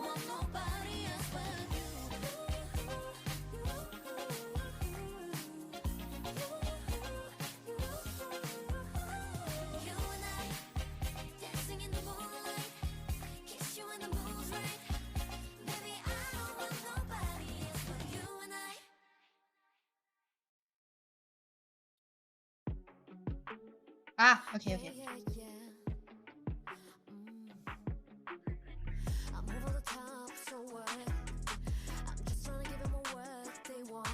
This is so relaxing. I'm glad you like it. Okay, I'm missing a few leaves.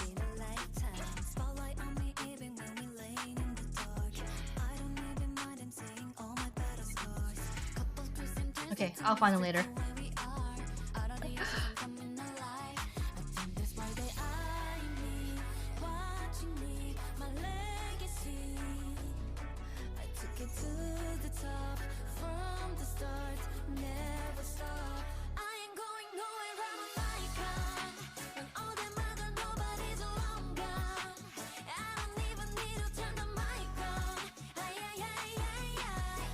Her class.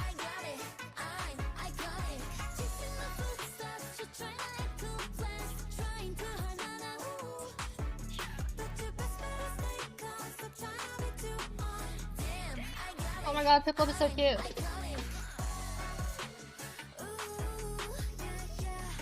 So cute. What Pokemon's going on the top? I think Piplup should go on the top. Piplup or Pikachu?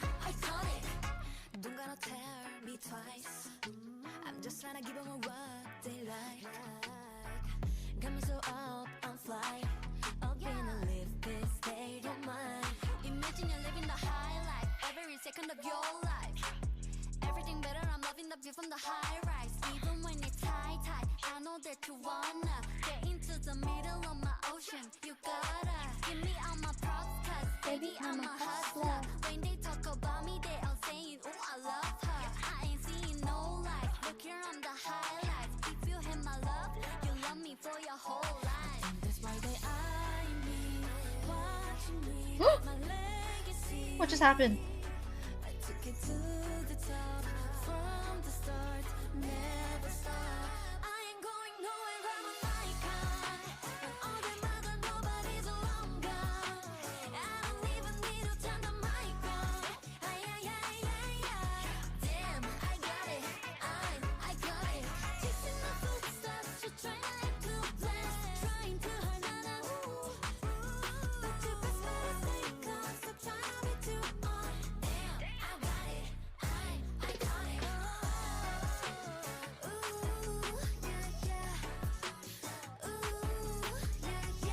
That was many drops. There's a million pieces on the ground right now.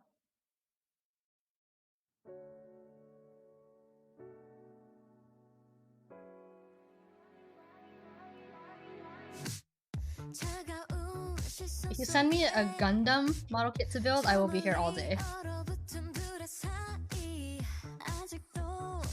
I will legit be here all day long.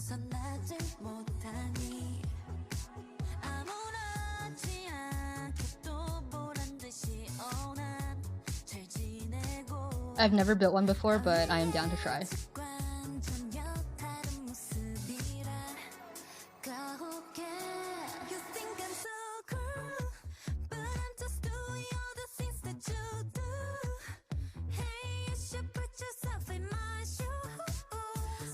Gundam building will be a 24-hour stream.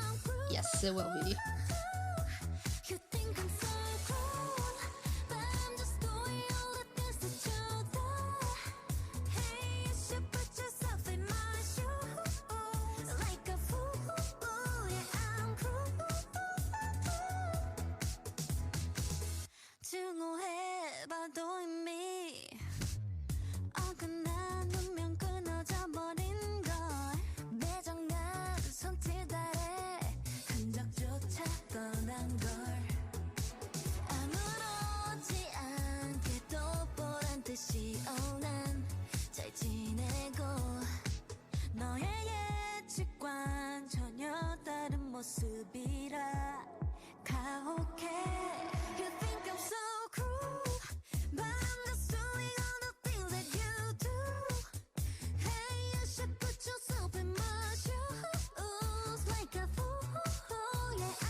Our progress so far.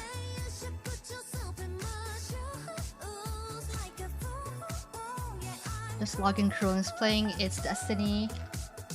Love that.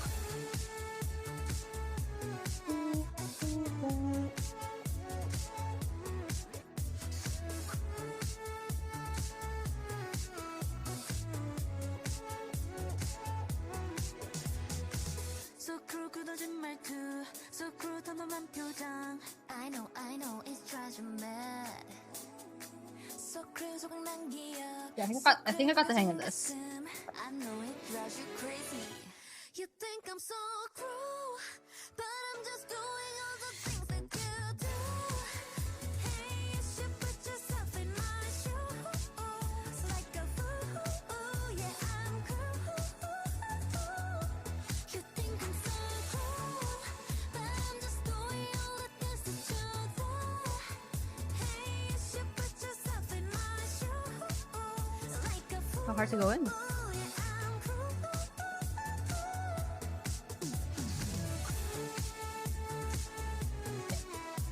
Finally.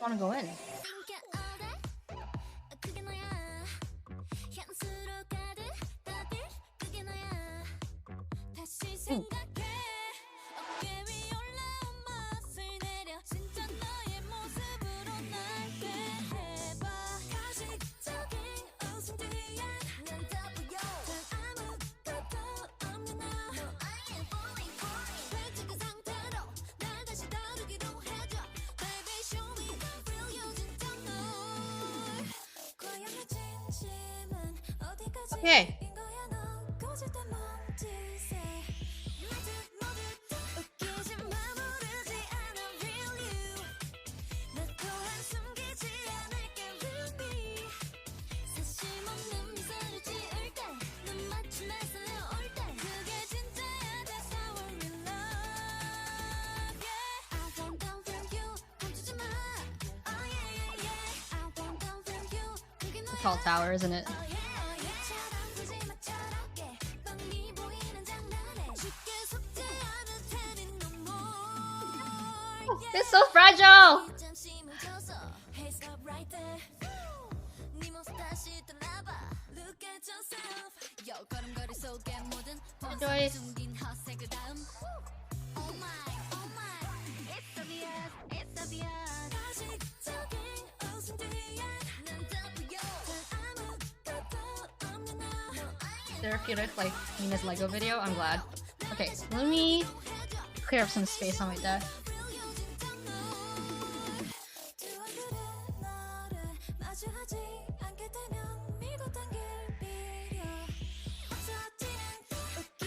How much more do you have? I think I'm like 50% done.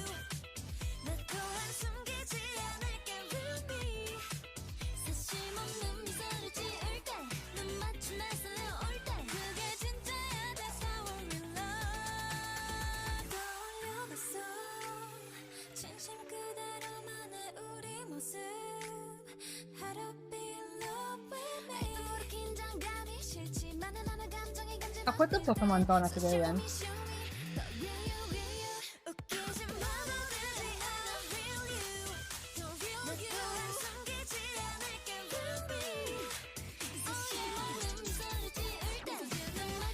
The railings give me anxiety too. Is that tower from an episode or something? I think it's just the... No, I don't think it's from an episode or anything. They look very fragile, don't they?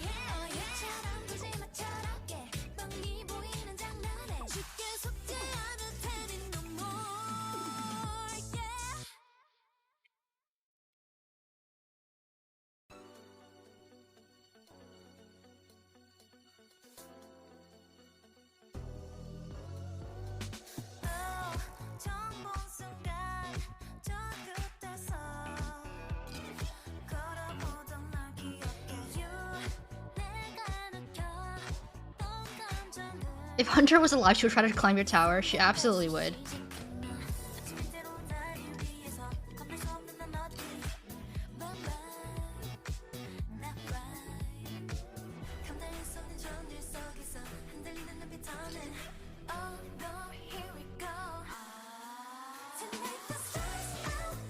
What song is this? Is this Fall in Love again?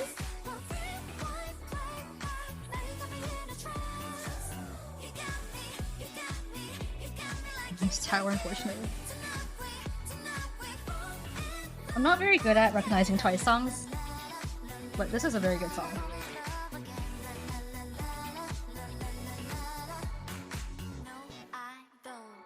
Okay, this is the last drilling that's going on.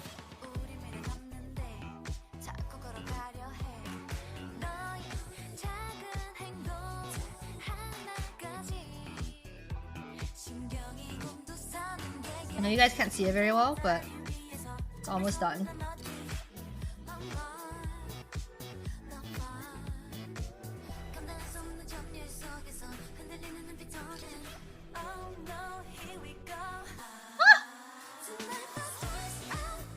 Okay, let me try to elevate it for you guys.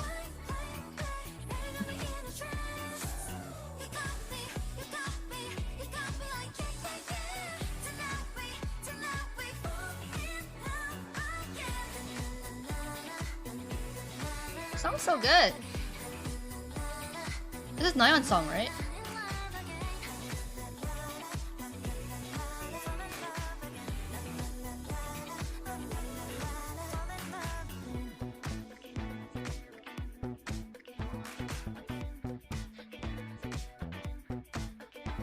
I feel like Daeyeon and Nayeon songs never miss.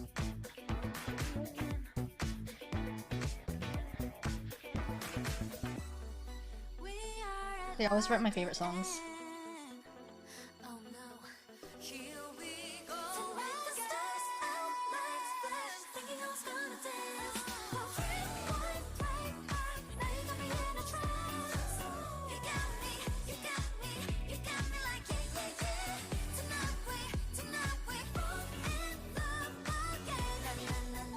Oh, song's so good.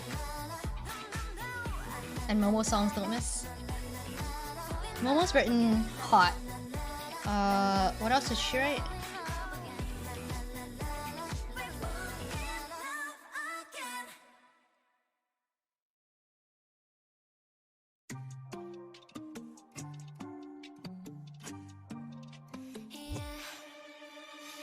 Love Foolish?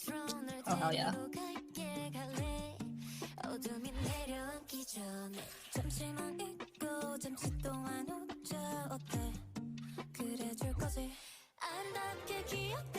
Who wrote Last Waltz? Did anybody write Last Waltz?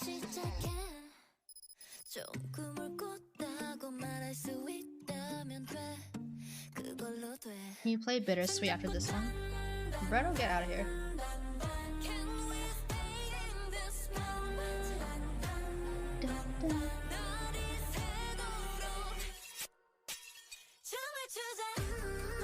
Okay.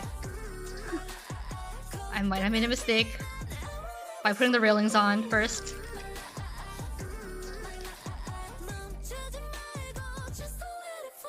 Just how I'm gonna put the Pokemon on now.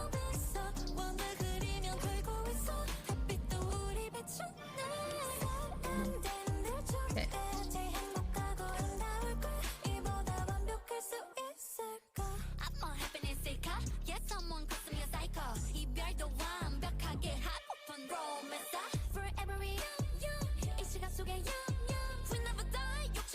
Yes, I'm checking them for their buttholes.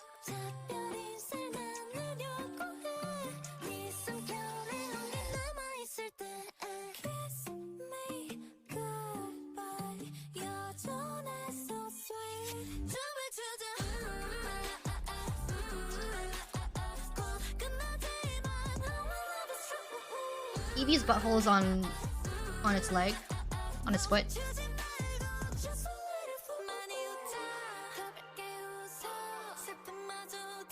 Oh, it's so hard.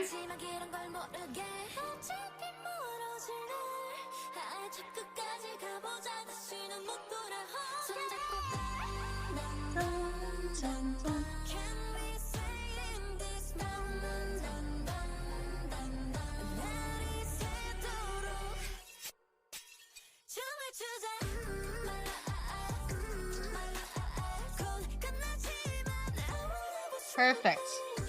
Oh.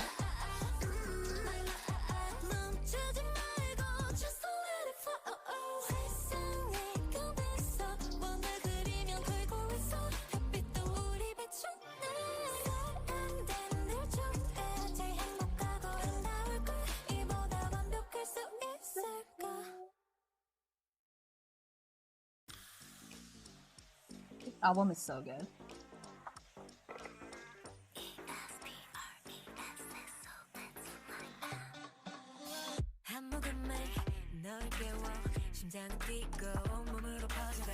How long did it take? Oh, I think we started like 30 minutes ago. Didn't take too long.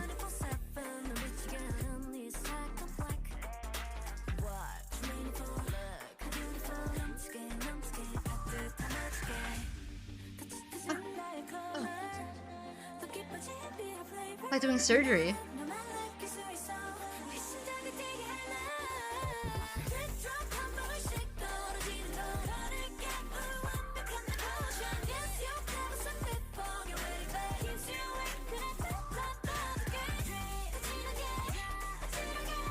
Okay, I have all the Pokemon on.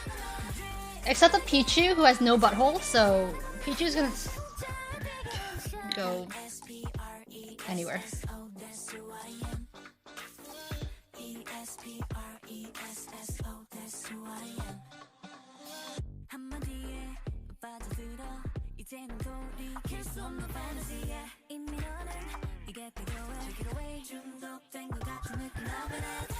These vines or branches, they fall off so easily.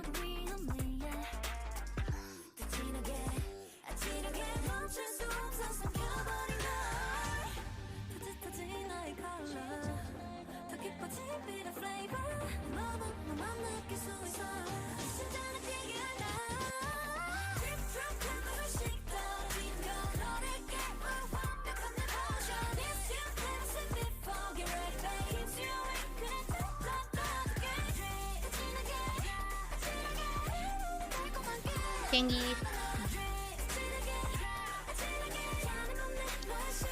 Okay.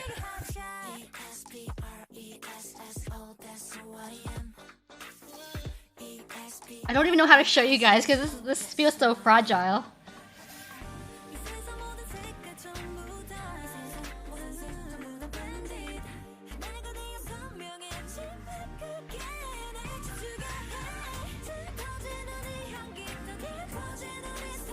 Alright, I am finished. Oh my god. I'm so nervous.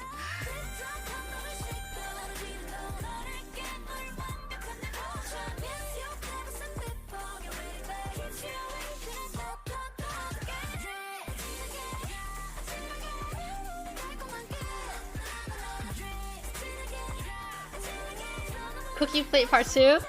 Nuh-uh. This feels very, very fragile though. Like, I'm just gonna put this somewhere and never touch it again.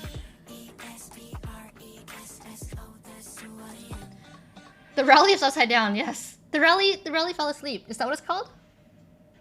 The owl? Oh! I did it, guys! I built something on stream! It wasn't a disaster. Is this part of a playset or something? It's just a... It's literally just like a Pokemon tree that you build.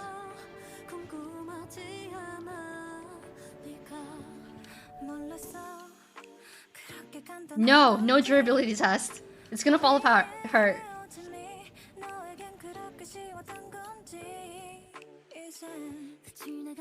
Just putting some finishing touches on. Whew! From IKEA to Pokemon Towers, Pog. Yay, that was fun. I've had that sitting here for like a week. I didn't want to build it off stream, so I wanted to show you guys.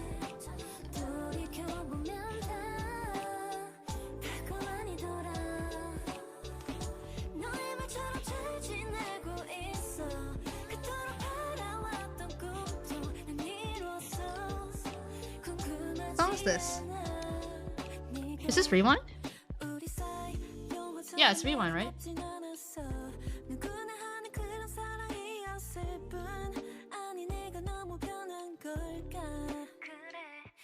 Sorry, I'm very bad at recognizing Twice songs.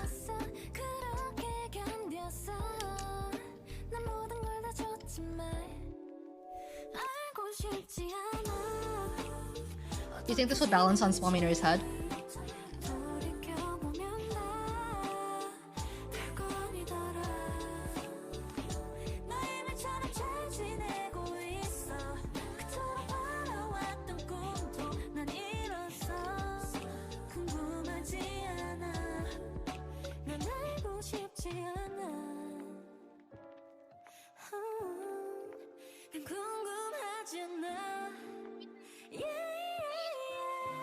Hold it. Doesn't want to.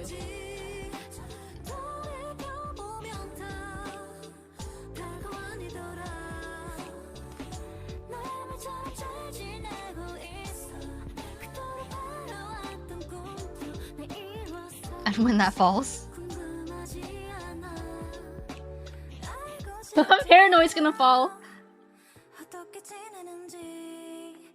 Oh.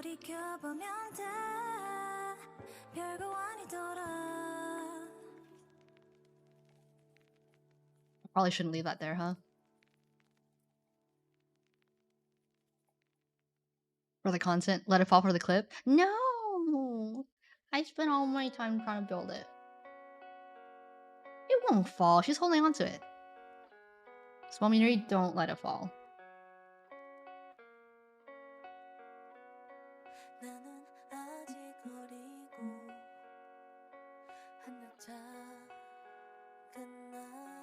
Sitting there on Small Minori perfectly.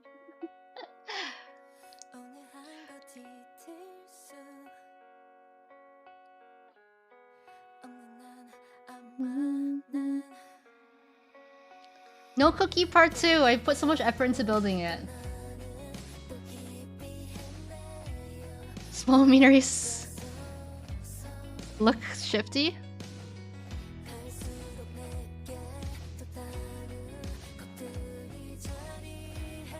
Oh, so bad.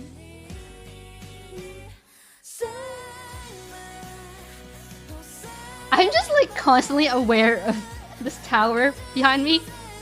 That looks like it could fall at any second.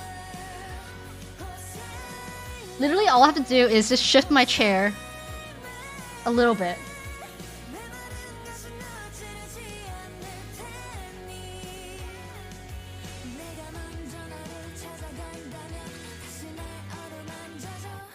Be fine. I'll be fine. Just don't nudge it and it'll be fine.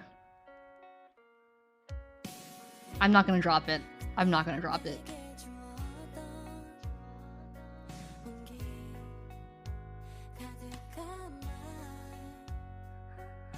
So, whenever I don't stream, I'm usually working on YouTube videos. And I've been working on this one video for a very, very long time.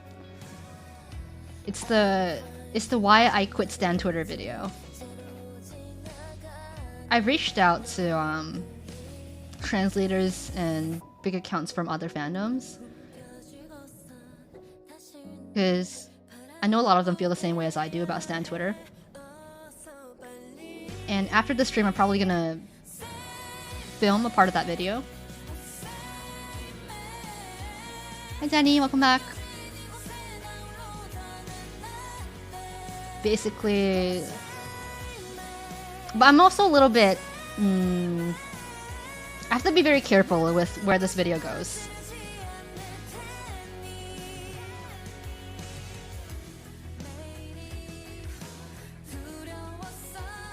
Because I'm not looking to get witch hunted on Twitter, but also I want to call these people out.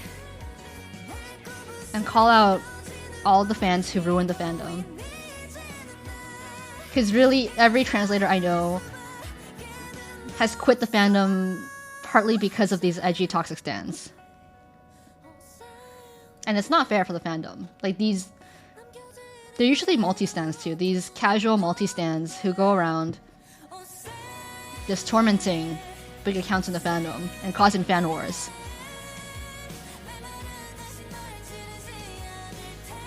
And it's inconsequential for them. Shine the light on these toxic people.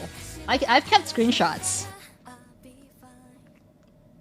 Like, I kept screenshots of all these people. And I'm wondering if I should blur their names out. Should I leave their names unblurred? If you need someone from fandom studies, I raise my hand. You volunteer as tribute?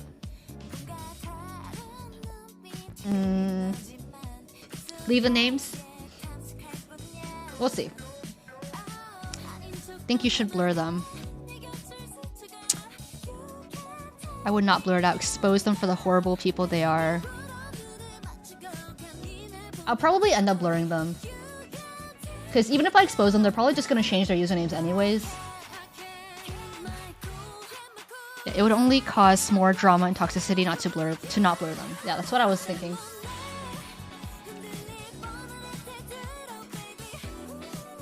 Blur them, they could come at you for defamation. Yeah, I was thinking of blurring them. Blur the first letter.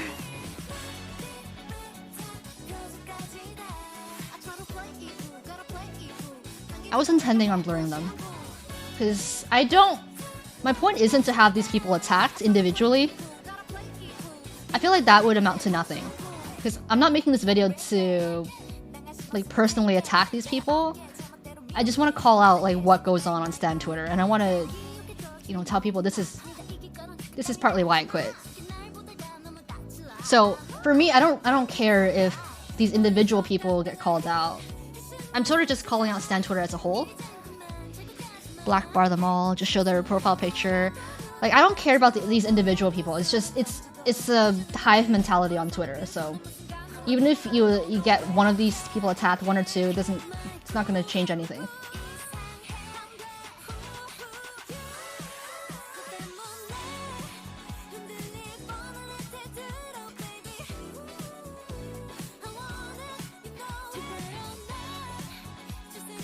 So the video starts with me sort of introducing you to Twice and sort of walking you through their history and what the fandom was like when I joined. There were two fan bases. Twice Global and Team Twice. And that was it. Like, if you wanted Twice news, you had to follow Korea Boo, All K-pop, like... We didn't really have that many update accounts on our fandom. Back then, things were very different. It was like a barren wasteland.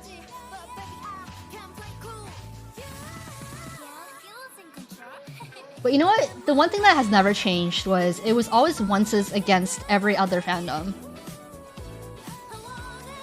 Twice was never that group that had like any allies on Twitter. It was always once against the world. So that's kind of sad. Even now, it's still the same, unfortunately.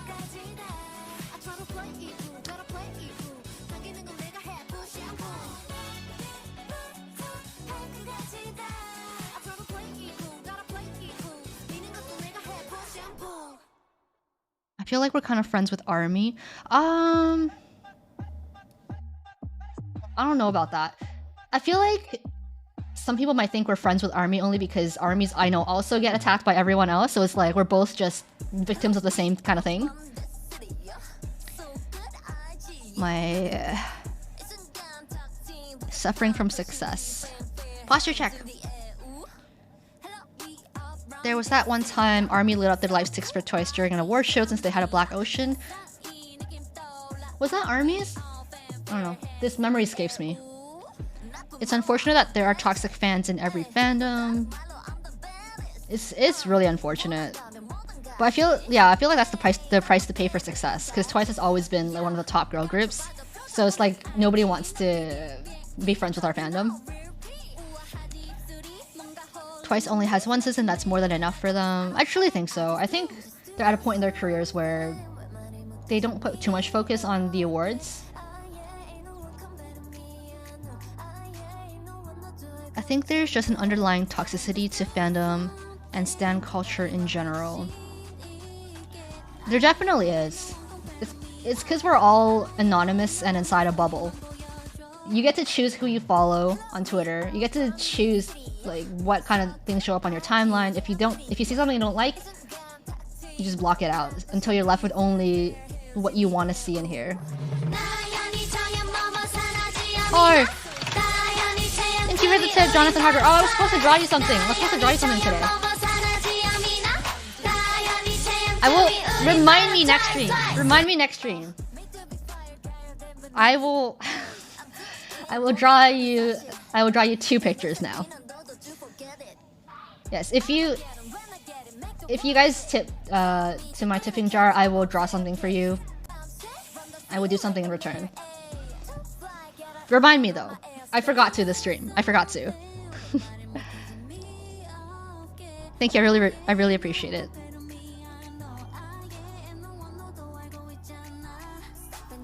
I know who we definitely aren't friends with, which is crazy because the members have interacted and been fine with in the past. Like, fandoms need to be real.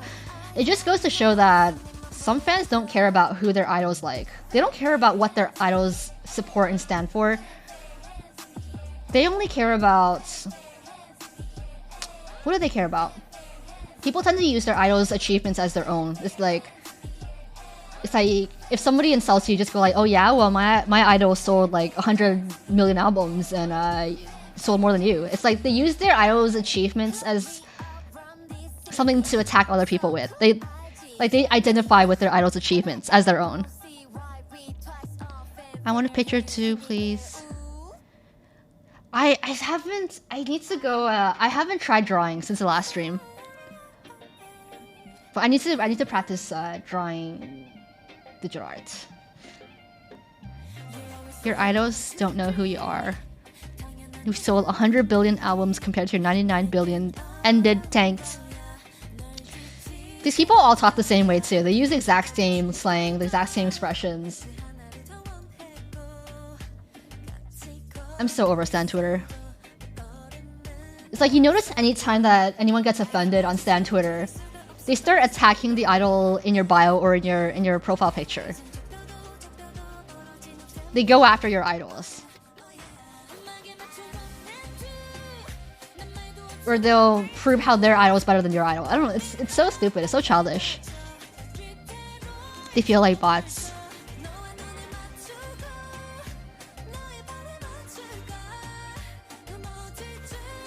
Stan Twitter sucks. Absolutely.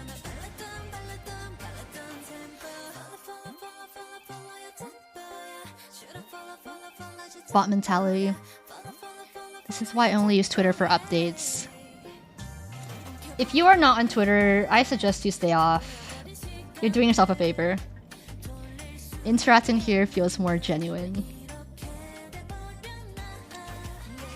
I wish I could bring some of you guys on stream. They've said a lot of mean things to NMIX too, even though the members are great. That's so toxic. Like, I've been on Stan Twitter for so long now that I've blocked and muted anyone who causes drama, so my timeline is always drama free. That's why I never know what's going on in the fandom. I never know like what fan wars are happening.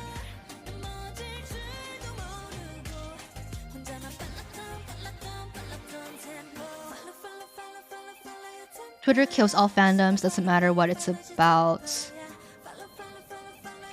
Twitter is only fun in like the first few years or the first few months. Then it goes downhill very, very quickly.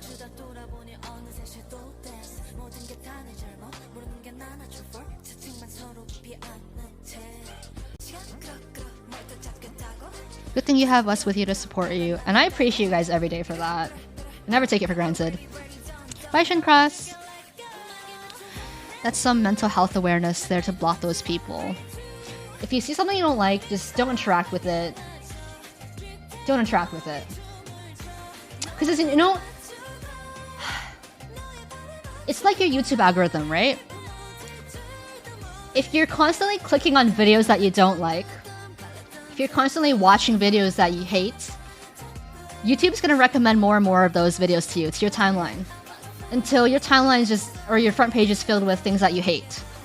If you keep interacting with people you don't like on Twitter, if you keep interacting with negative toxic stans, that's all you're gonna get. You're just gonna keep attracting the negativity. So literally just, if you focus on your faves, if you don't like something, don't give it attention. That's all you gotta do in life. Also, a big account Twitter experience is very different from small accounts. Yes, that's what I'm hoping to show through my video, what the experience on Twitter is like as a big account. I think it's very different from how people think it is. Twitter can be fun if you stay on the right side. Absolutely. If you can stay away from all the drama. If you can, you know, set those boundaries. I don't have time to hate anymore. Too busy enjoying the music and content Twice puts out. Honestly, though. I don't understand people who waste their time interacting with groups they don't like, fans they don't like, fandoms they don't like. It's like, are you that bored? Do you have nothing else to do? Like, oh, thank you for the tip. Thank you for the tip, 9CT. You want me to draw you something?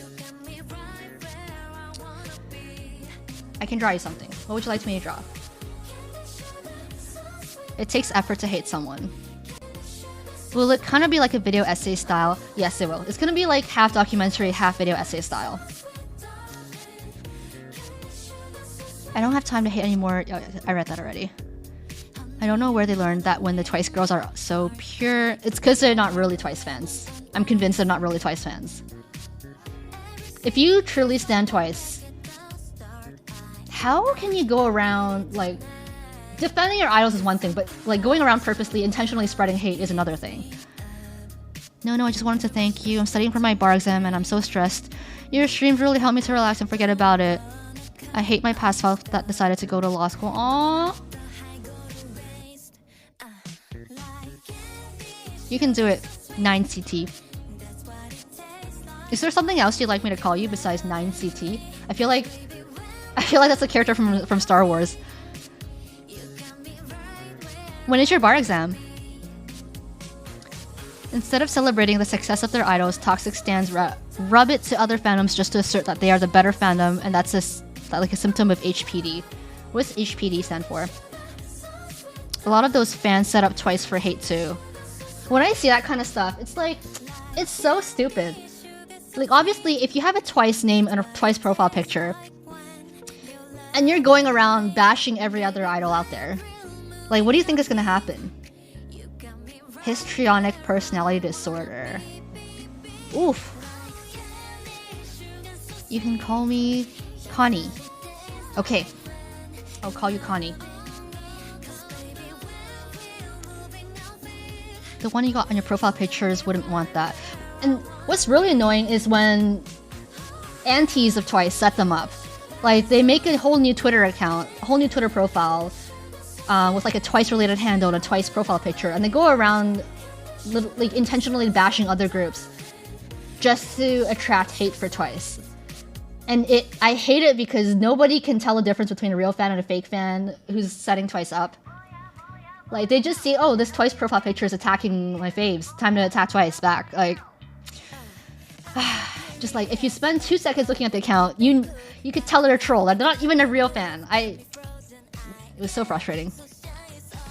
If you check, many of those new accounts don't even follow Twice. Go to any haters page and you will see that they're, one, probably not OT9. Two, not doing any of the things they're begging other accounts to do, like post about voting, promoting members. So, I'm tired. I'm sure it's a mental thing, like they probably are deeply depressed. Oh, I agree. I think it takes someone to be a certain amount of miserable in order to be able to be okay spreading that much hate on the internet. People who start fan wars for no reason also just need to touch grass. Not to sound like a boomer, but I feel like this next generation, I don't know, there's something wrong with them. Because they grew up with the internet. And now I sound like a hag. I know. But does anyone else feel like that? It's like this next generation, Gen Z or whatever, the fact they grew up having access to the internet, having all this power and anonymity, it kind of robs them of I don't know, their social skills. They spent their early teens in lockdown and studying the show. Chronically online, the internet has been a blessing and a curse. New generation's gonna be interesting. I now a job, real life friends, and a community thanks to Twitter, so I guess it depends, but you need self-care for social media in general. Cause like, I don't know about you guys, but I didn't have a phone during high school. Partly because I grew up poor, but also like the technology wasn't as widespread. So that like high school kids, like it wasn't a norm for us to have phones in high school, let alone like access to the internet in high school. So I mean, I feel like I got my share of social skills from just being forced to interact with people and not like look down at my phone during school. Yeah, but like nowadays, like you go to school, everybody like has a phone. Like you don't even have to make friends. Correct me if I'm wrong, but I feel like that is so toxic to your social skill development. And honestly, like these haters on Twitter, they need to get a life and also social skills. Just you know, go up to any hater and be like, yeah, get some social skills, because oh, I'm so tired. I'm so tired of them. Okay, I think I need a change of music. As much as I love Twice.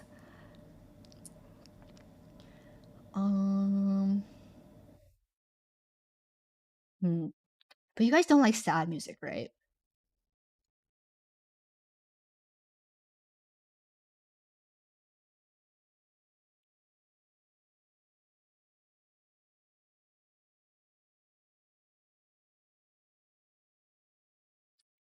You love sad music? We Shop music, always a banger. We Shop music. Toxic people should leave people alone and go do something else. They have nothing else to do. The We Shop music. Play some Taylor Swift. I'll get banned. I'll literally get banned. The only reason I ended up getting an iPod Touch was because of COVID era. I didn't even get a phone until last year. You said this was a banger, guys. You said We Shop music was a banger. Is this a banger? I'm not listening to Seabat. I am not listening to Seabat. Naruto opening? Sure.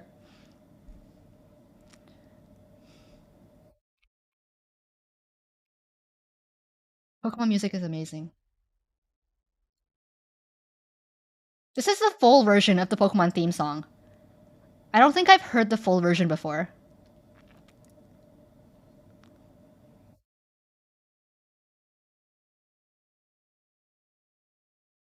It's my real test to train them is my cause.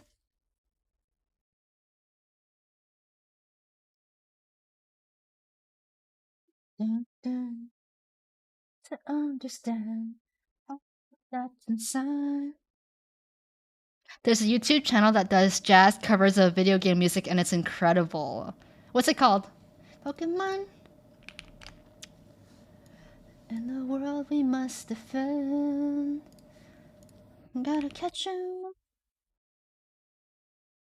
Dan Twitter gotta block them all. Exactly. Dan Twitter's gotten like exponentially worse in the last few years, honestly. Okay, here's the next part that I've never heard before. Should do Mario Kart Double Dash Rainbow Road song. Does anyone know this part?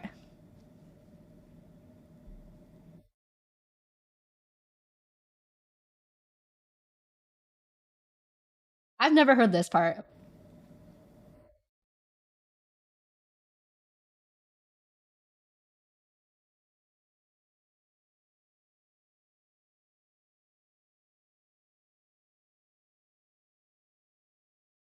It's my destiny. You're my best friend. Must defend. Gotta catch 'em all. Each one is through. Notice you. Okay. Catch 'em all.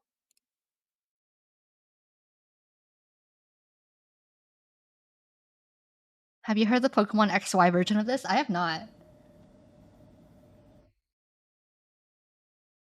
Sorry, guys.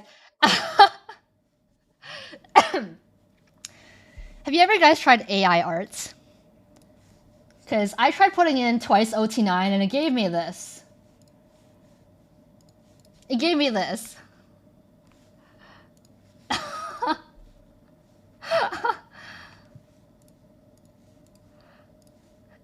I guess it's not that far off.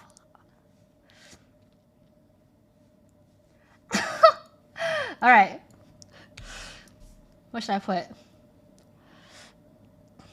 What's a good prompt we can put? Gotta catch 'em all, true. A courage will. The new Time to Twice looks great. Tiny Minari. What happens if we put Tiny Minari? Ghibli style. Bye, Kibby.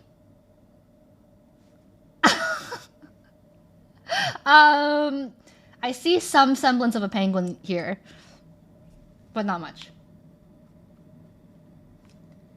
What happens when I press publish? Oh, I have to sign up. Darn.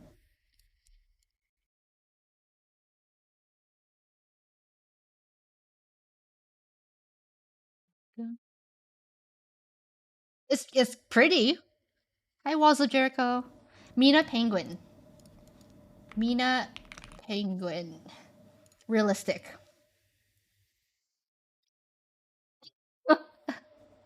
Okay, it's a penguin, but it's not Mina. Little penguin riding a unicycle.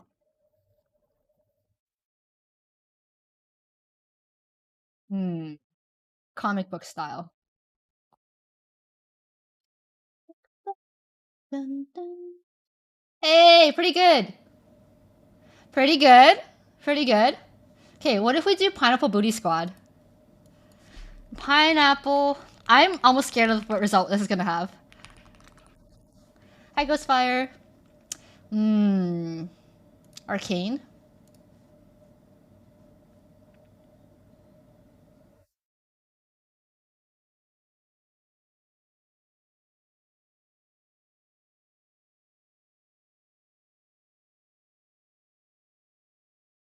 Looks kind of cursed, not gonna lie. Looks kind of cursed. I don't like it. It's a little disturbing. This is us, apparently. This is us. Nightmare Fuel Pineapple, right?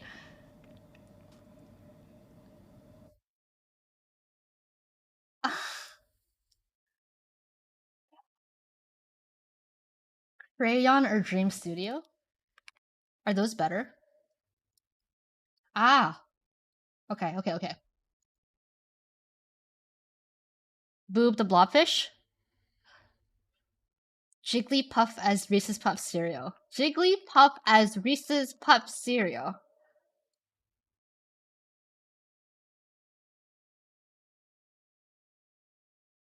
No worries, welcome to the stream, Ghostfire. Take it to the basics. I don't know what this is gonna give us. Dun dun.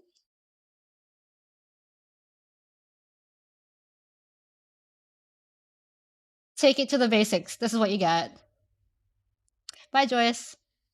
Son of Potter riding a dinosaur. Son of Potter riding a dinosaur. Okay, we can do this art style. Happy Nyan Day.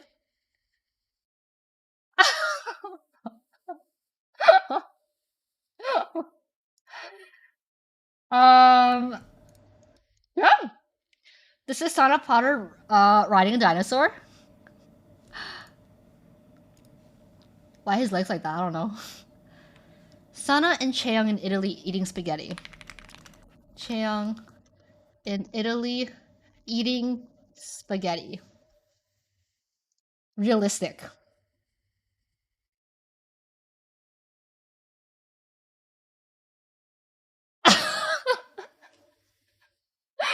Who is that? Oh no. What did we do, guys? Okay, this is Sana and Cheong in Italy eating spaghetti.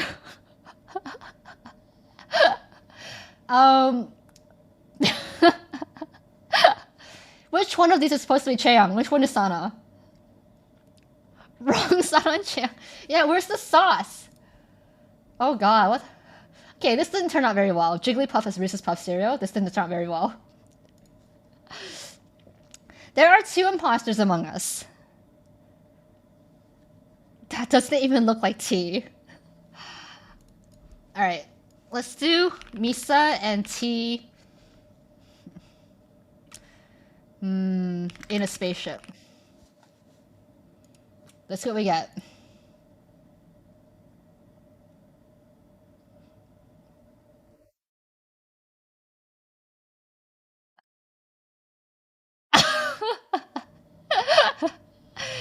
Someone send this to T, please.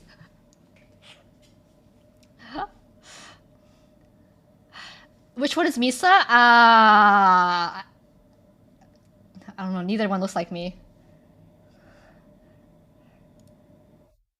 Gordon Ramsay tasting Jiho's cooking.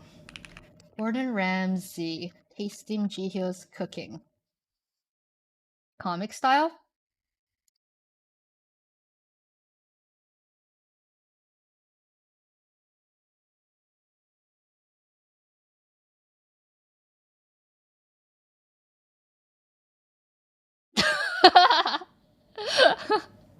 Where's Gio?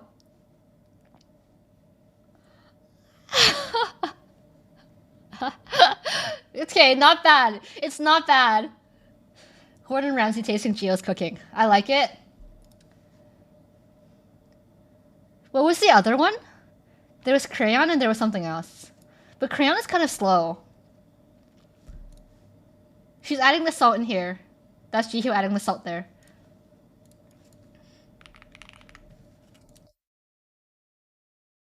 Well, this one takes a long time. Dream Studio, you have to make an account. DALL-E? Oh,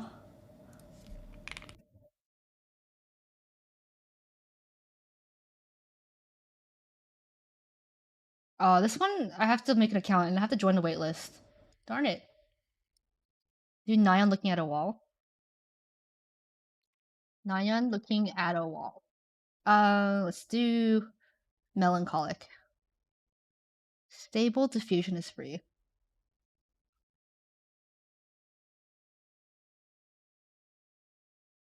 Looks very cursed.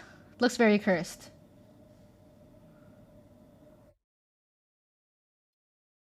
Stable diffusion.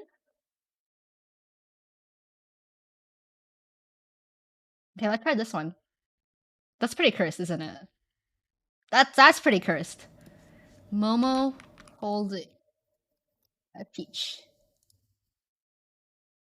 Oh, this one doesn't work. Okay, only this one seems to work so far. Momo holding a peach. Hopefully it's the right Momo.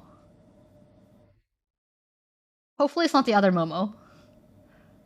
Ah! It's the creepy Momo! It's the creepy Momo! We don't look at that. We don't look at that. Okay. Okay, what if we put twice Momo holding a peach? Twice Momo holding a peach.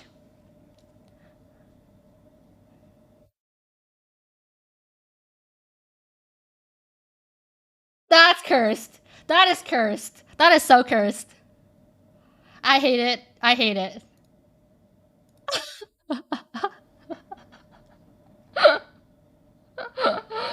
That's what you get for Minayan. I can sort of see Mina in this one, but just the hair. Okay, that's twice Momo holding a peach. It's not bad.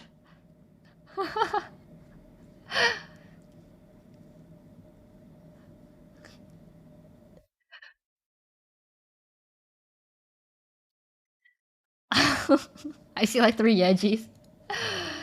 I hate this. This one's awful. Twice Mina eating a burger. T-Rex. Twice Mina eating a burger on a T-Rex eating a pineapple pizza. Realistic. Boo and Dobby fighting.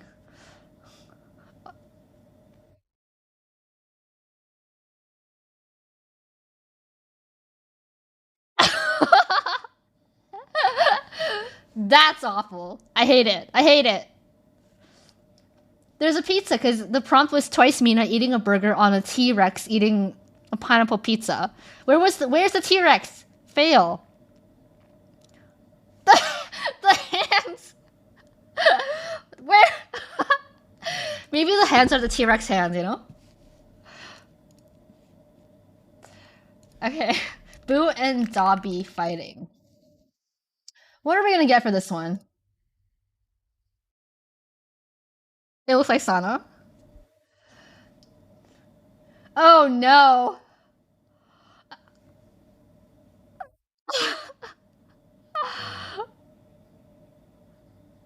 What am I looking at?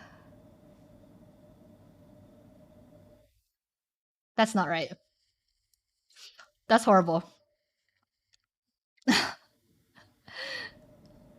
Mm.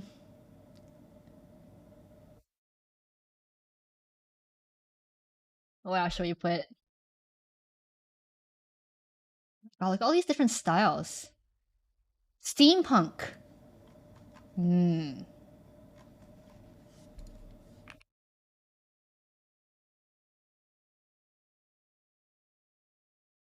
Steampunk SpongeBob and Squidward. I want to see what this looks like.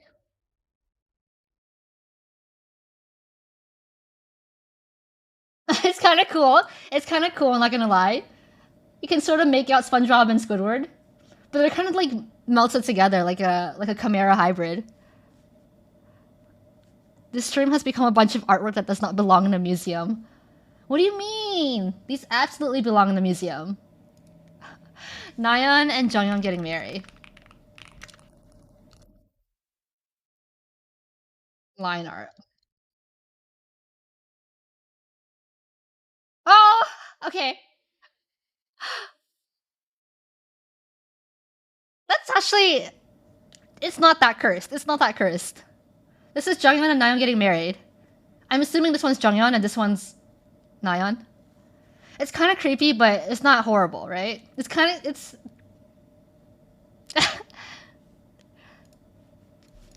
Park Jin Young as Hercules.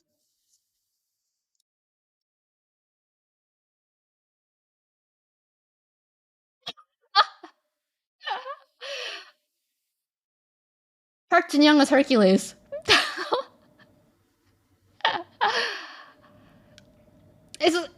It's I can see the resemblance. Oh god, he's hot. I think this looks like JYP. I think this is pretty accurate to JYP. It's got the big forehead. It's not bad. It is not bad. And yes, I do type crazy fast. What else can we do? What else can we do? I'm an icon.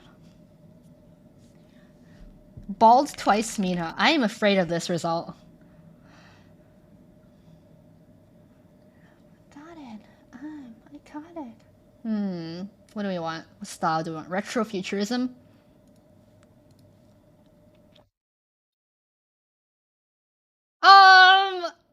It looks creepy already.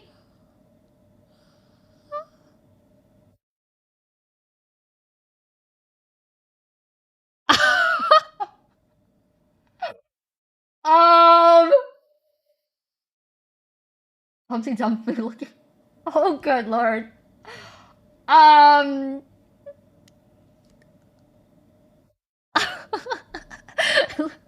Like some from some sci-fi series. This better never see the light of day again. That's pretty cursed. That is pretty cursed. But you know what's more cursed? The fact it kind of even looks like Mina. Like if you squint really hard. Her dad looks better bald, that's for sure. Chewie as Yoda. Okay.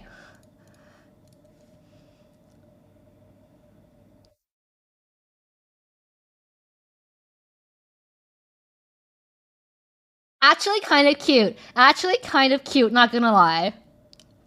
This isn't too cursed. Hold on a minute. This isn't it's pretty good, right? It's not bad. That's a lock screen? Okay, I wouldn't go that far. I wouldn't go that far, but it's not cursed. It's pretty cute. It's pretty cute.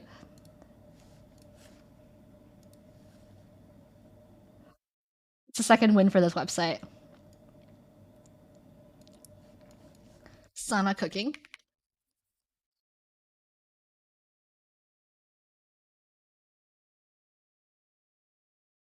Gengar sleep, ocelot, Hawaiian bread, burnt fried rice.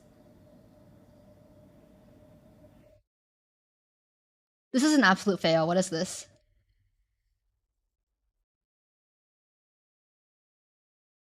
Gengar Sleep Ocelot Hawaiian bread burnt fried rice.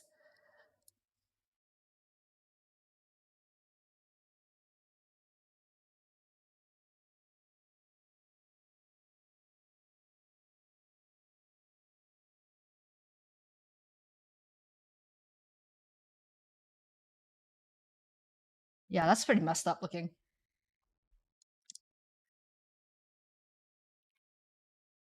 What about just Hawaiian bread?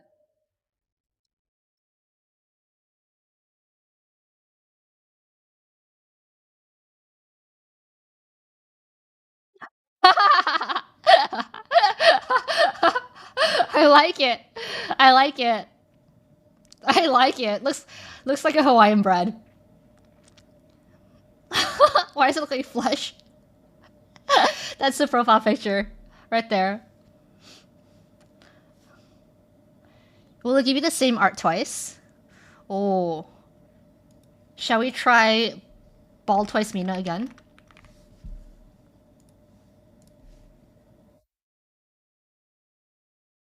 Twice singing Song of the Year. Oh my god. That is not Mina. And okay, so no, it won't give you the same result twice. This is not the draw chat stream. Who do you see here? Because I see someone, but it's not Mina. No more Bald Mina. Why?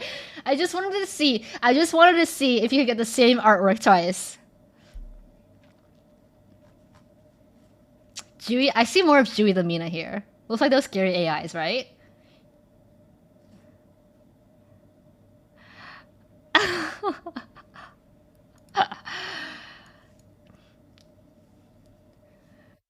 Alright. Last one. Last one, and then we're gonna listen to Diamond's Melody Project. Sana dancing to Roland? Oh. Okay, last two.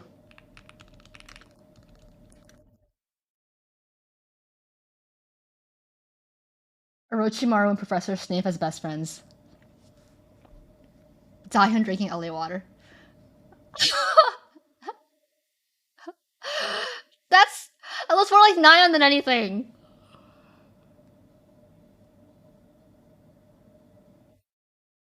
It looks more like Nyan than anything.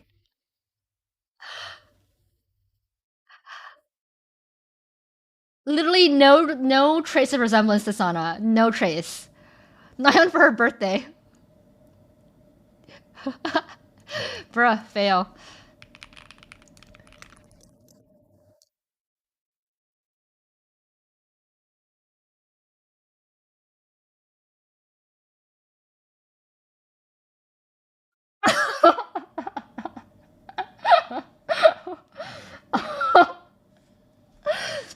This is Professor Snape and Orochimaru as best friends. I like this one. I like this one a lot. Perfection. This one's perfection.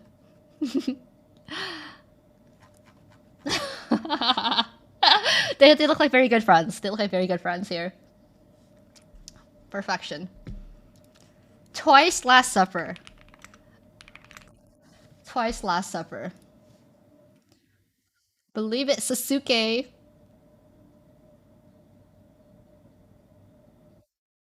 Okay, no.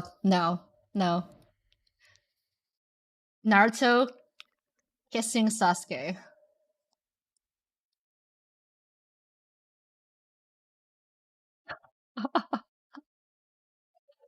That's not Naruto. That's not Sasuke. Ah! That's not Naruto. That's Orochimaru right there. This is awful. I hate it. Hashtag love wins. I hate it. I hate it. Blobfish holding candy bong.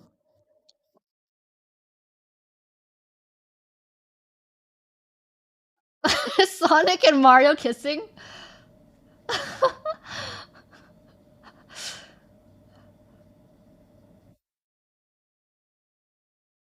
That's kind of cute. Oh yeah, that's not the right candy bong. That's not the right candy bong. But that's not a blobfish either. Stan Twitter fighting. Looks like a pig, doesn't it? Stan Twitter fighting. Blob pig. Wow.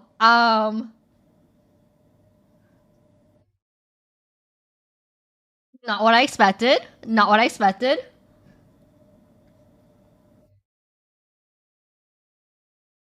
Why is it so beautiful, right? Ascended stands. Why does it look so majestic?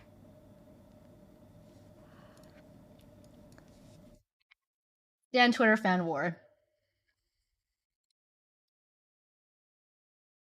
These are like the woke stands on Twitter. Huh? Huh?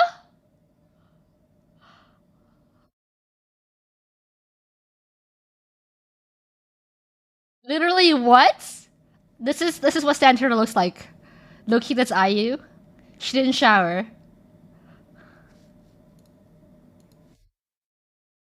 That's just straight fan art, honestly. Thought drinking LA water. IU excited by lightning.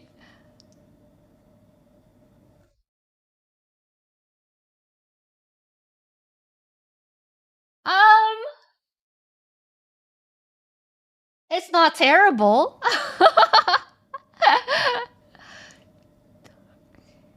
Almost there. Not quite. What happens to the eyes? It tried. It tried its best. Look like a Japanese ghost. You should put in our names, see what they draw for us. Alright. NK Ghost, you go first.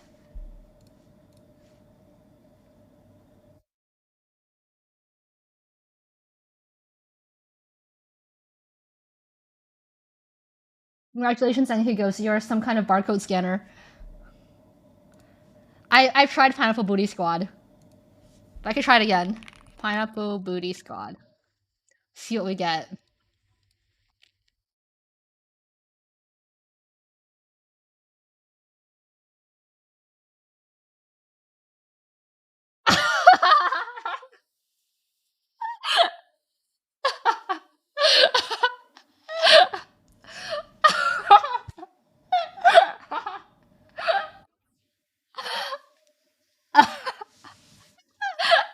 Yeah, this is better than the last one for sure. That's us, guys. That's us. This is our official image now.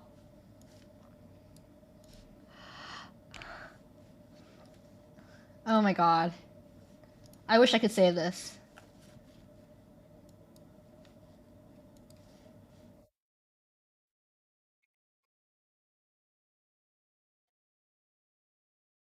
Platonic kissing?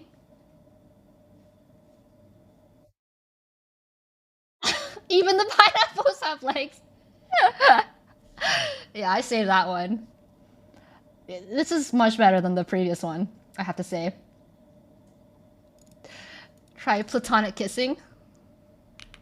Platonic kissing. What will we get?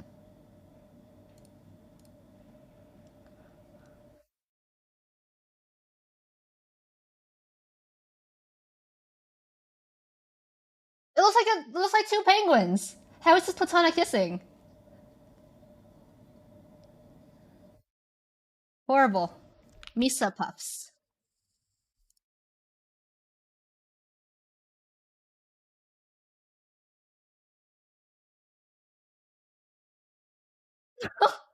I think it's confused. I don't think anyone searched Misa puffs before, so it doesn't know what to come up with. Dying cactus and basil plant.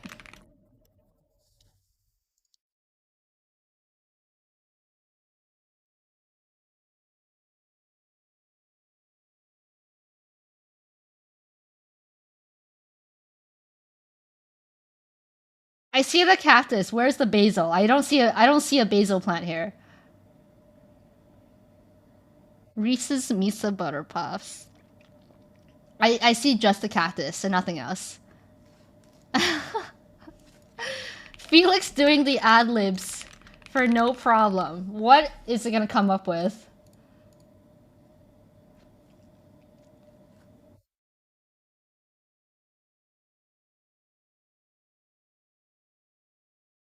The base is already dead. You're right.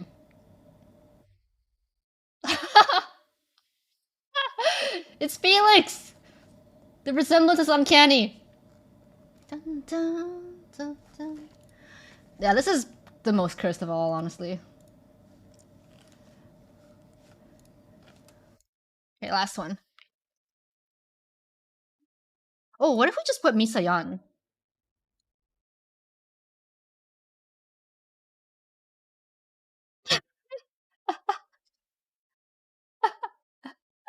Why does it low-key look like me?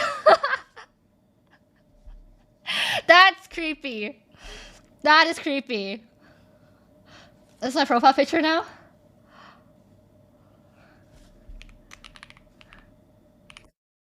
It's not bad actually. Except I don't have red hair. It's a Misa fan art. I gotta dye my hair red now, huh?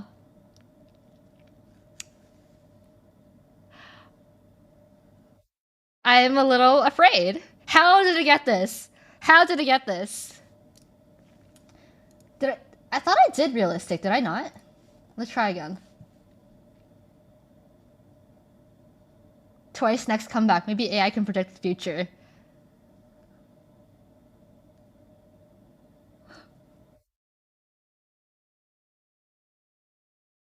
Huh?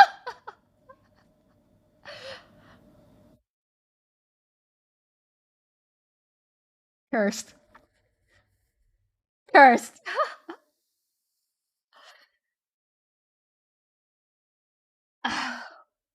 Horrible. Minchon. Misa and her bot. Okay, Twice's next comeback. Let's see if this thing can tell us anything.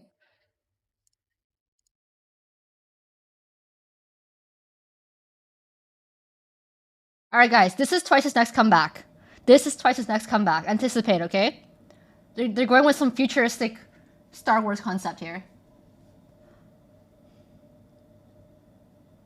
Watch this be like their next album cover. Power Ranger concept.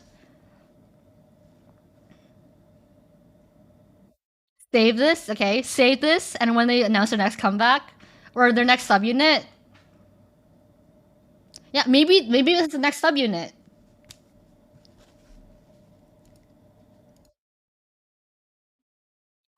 Oh god.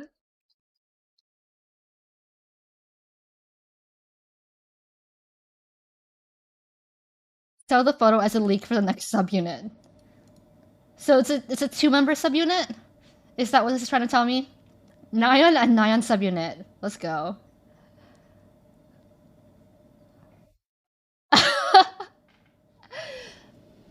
I can't believe we got leaks of Twice's next comeback on the stream. Wow. Better than K-pop predicts. Bet. Alright guys. Unfortunately, it has come to that time where I must end stream. Watch out, JYP's in the States. Come after my ass. Best stream yet. I never believe you anymore.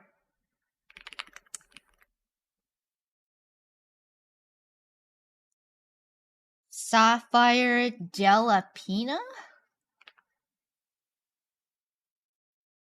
So that's who I am.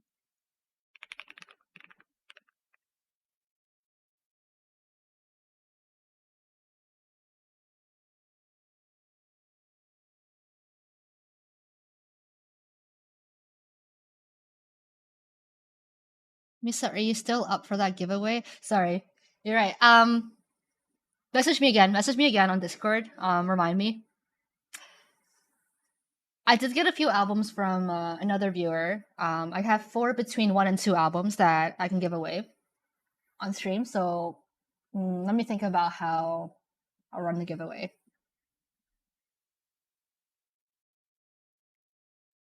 Nyan Melpro, because her birthday? You're right. Is it global? It can be if you're willing to pay for shipping.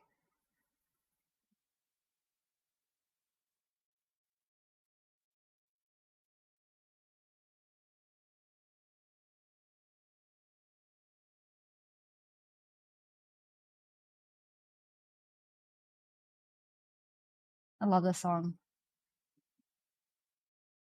Hi, Lamel, your mom. We're just ending stream now.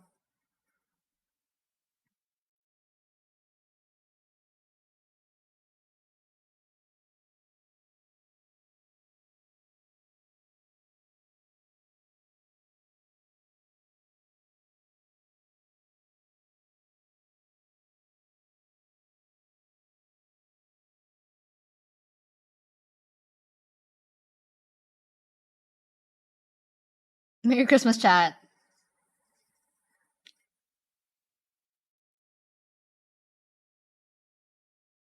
The song is so good.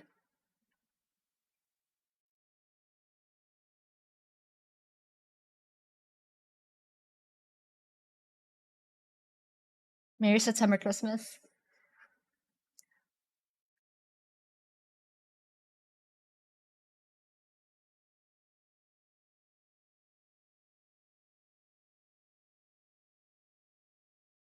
I'm excited for Christmas.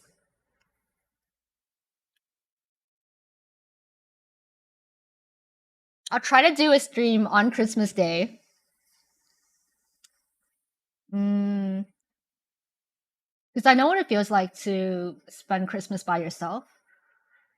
And it feels really sad. Because Christmas is supposed to be like a time when you're, home and cozy with your family. So I know some of you guys might not be able to celebrate with your family, or like you're far away. I always spend it by myself. So we can spend Christmas together on stream. Even for a few hours. Misa, no, come to my house this year.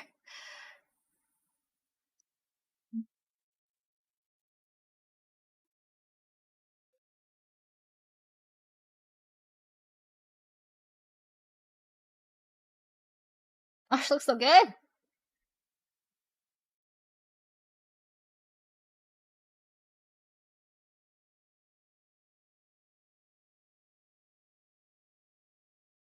Eventually, I want to have a proper stream setup, so it's not just my divider that you see. Eventually, I will get a proper setup, and it'll be 100 times more cozy, warm, and homey.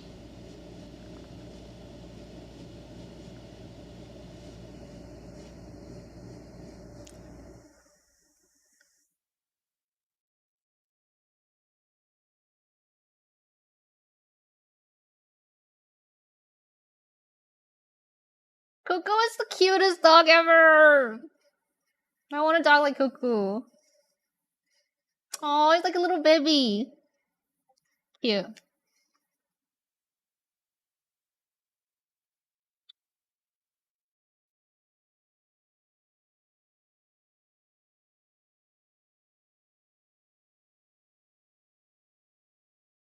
Twice pet tier list. Cuckoo at the top. Cuckoo at the top. Cuckoo and then Ari. And then Ray? Boo at the top, if you say so. Oh, why is this even here? Alright, we're gonna close out stream with Dahyun's Melody Project.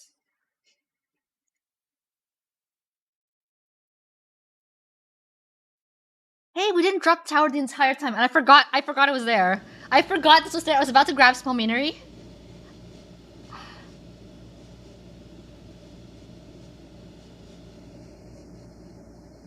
Oh, you did a good job, Small Minery. I was about to grab Small Minery just now.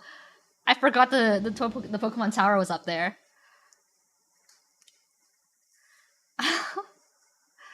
Oh, she's so soft and cuddly. Alright, I will see you guys on Friday. I hope you have a good rest of the week. I hope you enjoyed stream today. I always do with you guys.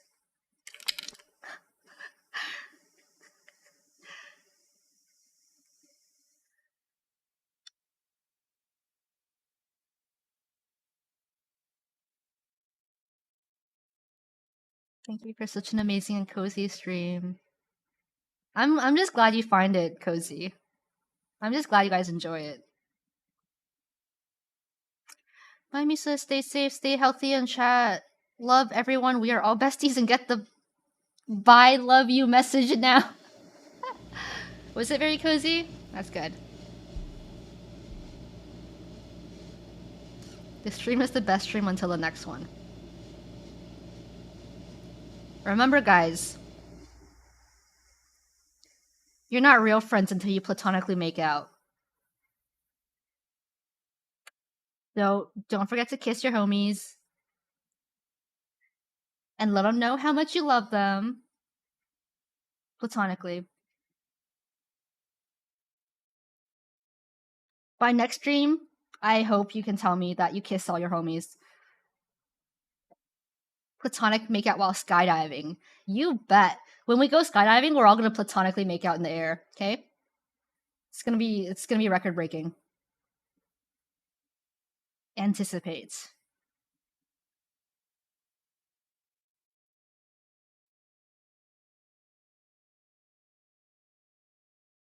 Kissing the homies is tradition. Yes, while retweeting. We will be platonically making out while retweeting every 3 seconds while skydiving in the air. Bro, you look so kissable hanging from that parachute, bro. If I end up in a triple love affair, I'll blame you, Misa. I'll take all the responsibility for that. You're not real friends until you've had your tongue down their throat.